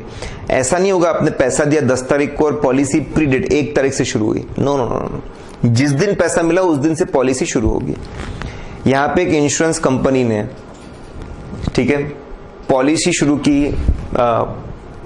की 25 मार्च से और पैसे मिले 5 अप्रैल। बहुत बड़ा क्लाइंट है बोले तो पॉलिसी शुरू कर दी, पैसे बाद में लिए, गलत, बिल्कुल गलत। पॉलिसी 25 मार्च से बैक डेटेड शुरू हो ही नहीं सकती। पैसा अगर 5 अप्रैल को मिला है तो पॉलिसी 5 अप्रैल से ही शुरू होगी, करेक्ट। पहले आप इंश्योरेंस एक्ट 1938 को बताएंगे सेक्शन 64 VB को कि जिस दिन पैसा मिलेगा उस दिन से पॉलिसी शुरू होती है। फिर आप बताएंगे कि यहाँ पे पैसा 5 अप्रैल को मिला है, 5 अप्रैल से पॉलिसी शुरू हुई, 25 मार्च से नहीं। रिसीट के पहले ही 31 मार्च को एक्सीडेंट हो गया, वो पॉलिसी डेट के पहले के लिए है, तो सामने वाले को इसमें कुछ नहीं मिलने वाला, इंश्योरेंस क्लेम नहीं मिलने वाला, ठीक है। प्रैक्टिकल लाइफ में बता रहा हूं मैं, बड़ी बड़ी कंपनियां इंश्योरेंस कंपनी के पास में पैसा डिपॉजिट रखती है कि जैसी पुरानी पॉलिसी लैप्स हो रही है आप नई पॉलिसी शुरू कर दो और पैसा डिडक्ट कर लो डिपॉजिट से हमारे, ठीक है। बड़ी बड़ी कंपनियां, इसलिए बड़ी बड़ी कंपनियां इंश्योरेंस कंपनी के पास में पैसा डिपॉजिट रखती है। जैसे ही पुरानी पॉलिसी खत्म हो रही है नई पॉलिसी का पैसा लो और शुरू करो, नई पॉलिसी का पैसा लो और शुरू करो, बीच में गैप नहीं आना चाहिए। एग्जैक्टली उस पॉइंट पे बात पूछी गई, बहुत सिंपल सा केस था, एक सिंपल से कॉन्सेप्ट पे था कि जिस दिन पैसा मिलता है उस दिन से पॉलिसी शुरू होती है, ठीक है। टैक्स ऑडिट में बच्चे घबरा जाते 41 क्लॉजेस से। आए दिन इसके ऊपर सवाल रहता है, 41 क्लॉजेस के ऊपर सवाल रहता ही रहता है। इस बार तो 8 मार्क के सवाल पूछ लिए जो 41 क्लॉजेस थे उसके ऊपर। अगर आपको 41 क्लॉजेस याद है, जैसे हम लोगों ने एक वापस इमेज रिकॉग्निशन टेक्निक है, पूरे 41 क्लॉज आप याद रख सकते हैं, तो आप कोई तरीका निकालिए।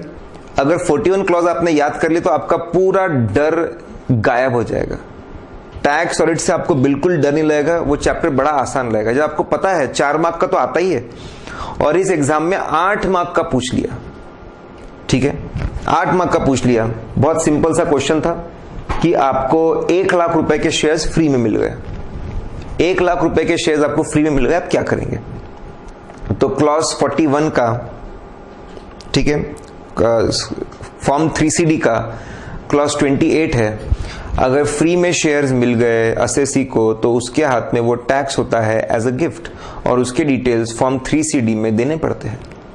तो एज ऑडिटर हमको देखना पड़ेगा, आपको लिखना था कि फॉर्म 3CD का क्लॉज नंबर 28 लगता है, फिर उसको एक्सप्लेन करना था। वो क्या बोलता है कि अगर आपको शेयर्स फ्री में मिलते हैं या कम कंसिडरेशन में मिल जाते हैं तो उसकी डिटेल्स यहाँ पे बताने पड़ते हैं, क्योंकि वो जो डिटेल्स है उसके हिसाब से असेसिंग ऑफिसर देखेगा कि उतना गिफ्ट असेसी के हाथ में उतना गिफ्ट टैक्स हुआ है कि नहीं, गिफ्ट को चार्ज किया कि नहीं, इज चार्ज टू टैक्स और नॉट।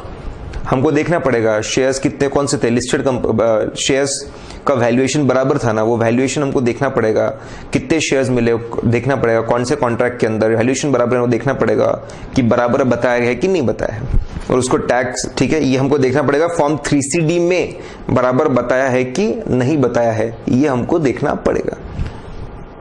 करेक्ट। तो ये आपको अगर क्लॉज नंबर याद है, क्लॉज आपने एक्सप्लेन किया, और बिल्कुल अगर ऐसा हुआ है तो उसको बताना पड़ेगा इस क्लॉज में। एज ऑडिटर मुझे चेक करना पड़ेगा इन्फॉर्मेशन बराबर है कि नहीं। फॉर्म 3CD मैनेजमेंट बनाता है, हमको चेक करना पड़ता है उसने इन्फॉर्मेशन बराबर दी कि नहीं। अगर आपने क्लॉज नंबर ले लिया, ऐसे आधे नंबर मिल गए 2, और आपने एक्सप्लेन कर दी पूरी बात, ये कहानी जो लिखी है, तो आपको और मार्क्स मिल जाएंगे। अगला भी टैक्स ऑडिट पे था, ठीक है, कि बंदे ने इनडायरेक्ट टैक्स का रजिस्ट्रेशन नंबर, आपको पता होगा फॉर्म 3CD अमेंड हुआ, 1 साल हुआ अमेंड होके, 1 साल हुआ है अमेंड होके, और इसमें एक नई चीज आ गई है क्लॉज नंबर 4 में, इनडायरेक्ट टैक्स के रजिस्ट्रेशन नंबर्स आपको बताने पड़ते हैं। केस में पूछा है नहीं बताया तो चलेगा क्या? बिल्कुल नहीं चलेगा। आपको assessee direct tax income tax के अंदर जो फॉर्म 3CD को बनाया जाता है इनकम टैक्स एक्ट के अंदर, उसके अंदर इनडायरेक्ट टैक्स के रजिस्ट्रेशन नंबर देने पड़ते हैं, ताकि असेसिंग ऑफिसर इनडायरेक्ट टैक्स से कोरिलेट करके देखे कि ये फिगर्स बराबर मैच हो रहे कि नहीं, बेवकूफ तो नहीं बना रहा, इनकम टैक्स में कुछ अलग फिगर, उसमें वैट में कुछ अलग फिगर, ऐसा तो नहीं है। इनडायरेक्ट टैक्स के रजिस्ट्रेशन नंबर देना कंपलसरी है, मस्ट है, देना ही पड़ेगा आपको, इट इज मस्ट। तो वो बात आपको बतानी थी, दैट इज मस्ट, ठीक है। क्लॉज नंबर 4 बड़ा ही सिंपल था, क्लॉज नंबर 4 के अंदर ये बताना। फिर आखिरी में शॉर्ट नोट्स थे। डेफर्ड टैक्स AS 22 आपको एक्सप्लेन करना था, deferred tax asset, deferred tax liability क्या होता है, क्यों आता है, ये आपको पूरी बातें एक्सप्लेन करनी थी। जितना एक्सप्लेन करे उतना अच्छा, कम से कम आपने 1-1.5 पेज लिखना था। अगला क्वेश्चन था exemption to general rule of treating advance as NPA। आपको इसमें बताना था सेंट्रल गवर्नमेंट का जो है वो NPA नहीं होता, FD के अगेंस्ट, LIP के अगेंस्ट, लाइफ इंश्योरेंस पॉलिसी, किसान विकास पत्र, IVP, वो भी NPA नहीं होता, बराबर। फिर ये एक्सेप्शंस है, आपको कंसोर्शियम में बताना था, कंसोर्शियम में जिसका लोन उसके जिसको नहीं मिला वही NPA होता है, बाकी लोग NPA नहीं होते। बताया था एक्सेप्शंस है, NPA नहीं होते, कहाँ पे NPA नहीं होते वो आपको बताया था। मोरेटोरियम पीरियड है तो NPA नहीं होता। स्टाफ लोन में इंटरेस्ट पे नहीं का चलता है, पहले से प्रिंसिपल पे करते रहो, बाद में इंटरेस्ट पे करना तो भी चलता है, NPA नहीं होता।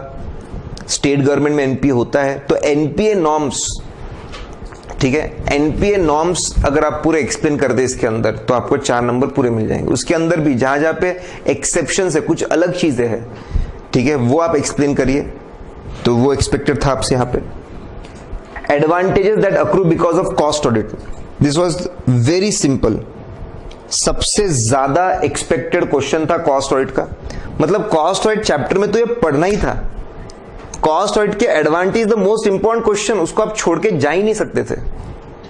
ठीक है, एडवांटेजेस, कॉस्ट ऑडिट के एडवांटेज टू मैनेजमेंट, बराबर, मैनेजमेंट के रिकॉर्ड्स बराबर है कि नहीं, वेस्टेज के बारे में पता चलता है, कॉस्ट बराबर है तो प्राइसिंग के बारे में आसानी होती है, डिस्प्यूट सॉल्व करने में आसानी होती है, वो कस्टमर को, कॉस्ट प्लस कॉन्ट्रैक्ट्स है, कस्टमर को निश्चिंत होता है कि कॉस्ट बराबर है कि नहीं, मैनेजमेंट को फायदे बताने थे, कस्टमर को फायदे बताने थे, सोसाइटी को फायदे बताने थे, गवर्नमेंट को फायदे बताने थे, लीगल रिक्वायरमेंट भी फुलफिल हो जाती है। तो ये एडवांटेजेस, मतलब ये आंसर तो पढ़ना ही था आपने, बहुत सिंपल सा था। मैनेजमेंट को एडवांटेजेस, कस्टमर्स को एडवांटेजेस, गवर्नमेंट को एडवांटेज, सोसाइटी को एडवांटेज, और लीगल रिक्वायरमेंट भी फुलफिल होती है। ठीक है, एनबीएफसी दो प्रकार के होते हैं, accepting deposit, not accepting deposits. तो उनकी रिपोर्ट में आप क्या लिखेंगे? नॉट एक्सेप्टिंग डिपॉजिट में लिखना पड़ता है क्या हमने बोर्ड का एक बोर्ड रेजोल्यूशन पास करता है पहले से कि हम डिपॉजिट एक्सेप्ट नहीं करेंगे, बोर्ड से हमको लेटर लेना पड़ता है, लिख कर दो कि आप डिपॉजिट एक्सेप्ट नहीं करेंगे और आपने साल भर नहीं लिया है। हमको लिखना पड़ता है कि बोर्ड ने ऐसा रेजोल्यूशन पास किया है ना, बोर्ड से ऐसा रिटन रिप्रेजेंटेशन लिया है ना कि डिपॉजिट एक्सेप्ट नहीं करेंगे। और फिर एनबीएफसी के जनरल पॉइंट्स होते हैं ऑडिट रिपोर्ट के, वो तो आपको बताने ही थे। ठीक है, दैट वी नीड टू, वो तो एक्सप्लेन करनी ही आपको, साथ में ये बात एक्सप्लेन करनी थी कि ये आपको एक बात बतानी पड़ती है। एनबीएफसी की भी हिंट थी, एनबीएफसी के ऊपर क्वेश्चन था आरटीपी में। ठीक है, ये भी straight away that was question from PM. Peer review के ऊपर इंडिपेंडेंस, हर कंपनी की पॉलिसी होनी चाहिए इंडिपेंडेंस मेंटेन करने के लिए, लोगों के पास में शेयर्स देने चाहिए, क्लाइंट के रिलेटिव्स अगर होंगे तो दूसरे क्लाइंट पे चले जाना, पास्ट एम्प्लॉयज देने चाहिए क्लाइंट के, पॉलिसी है क्या आप उसको कम्युनिकेट करते हो क्या, उसको मॉनिटर करते हो क्या, एक्शंस लेते हो क्या। चार बातों के ऊपर आपको एक्सप्लेनेशन करना था, पॉलिसी रहना, उनका कम्युनिकेशन होना, इंडिपेंडेंस पॉलिसी, उसको मॉनिटर करना और उस पर एक्शंस लेना। चार बातें हमको देखनी पड़ी। जब पीयर रिव्यूअर आता है तो इंडिपेंडेंस के लिए चार बातें देखता है। ठीक है, ओवरऑल बोलूं तो एक मीडियम लेवल था, बहुत इजी नहीं, बहुत डिफिकल्ट नहीं। जो मैंने देखा है कि बच्चे फिर से स्कोर नहीं कर पाते क्योंकि इन डेप्थ स्टडीज नहीं होती है, proper strategy, in depth studies, proper material use नहीं करते, इसके वजह से प्रॉब्लम होता है। ये प्रॉब्लम आप सॉल्व करिए तो आप अच्छा स्कोर करेंगे।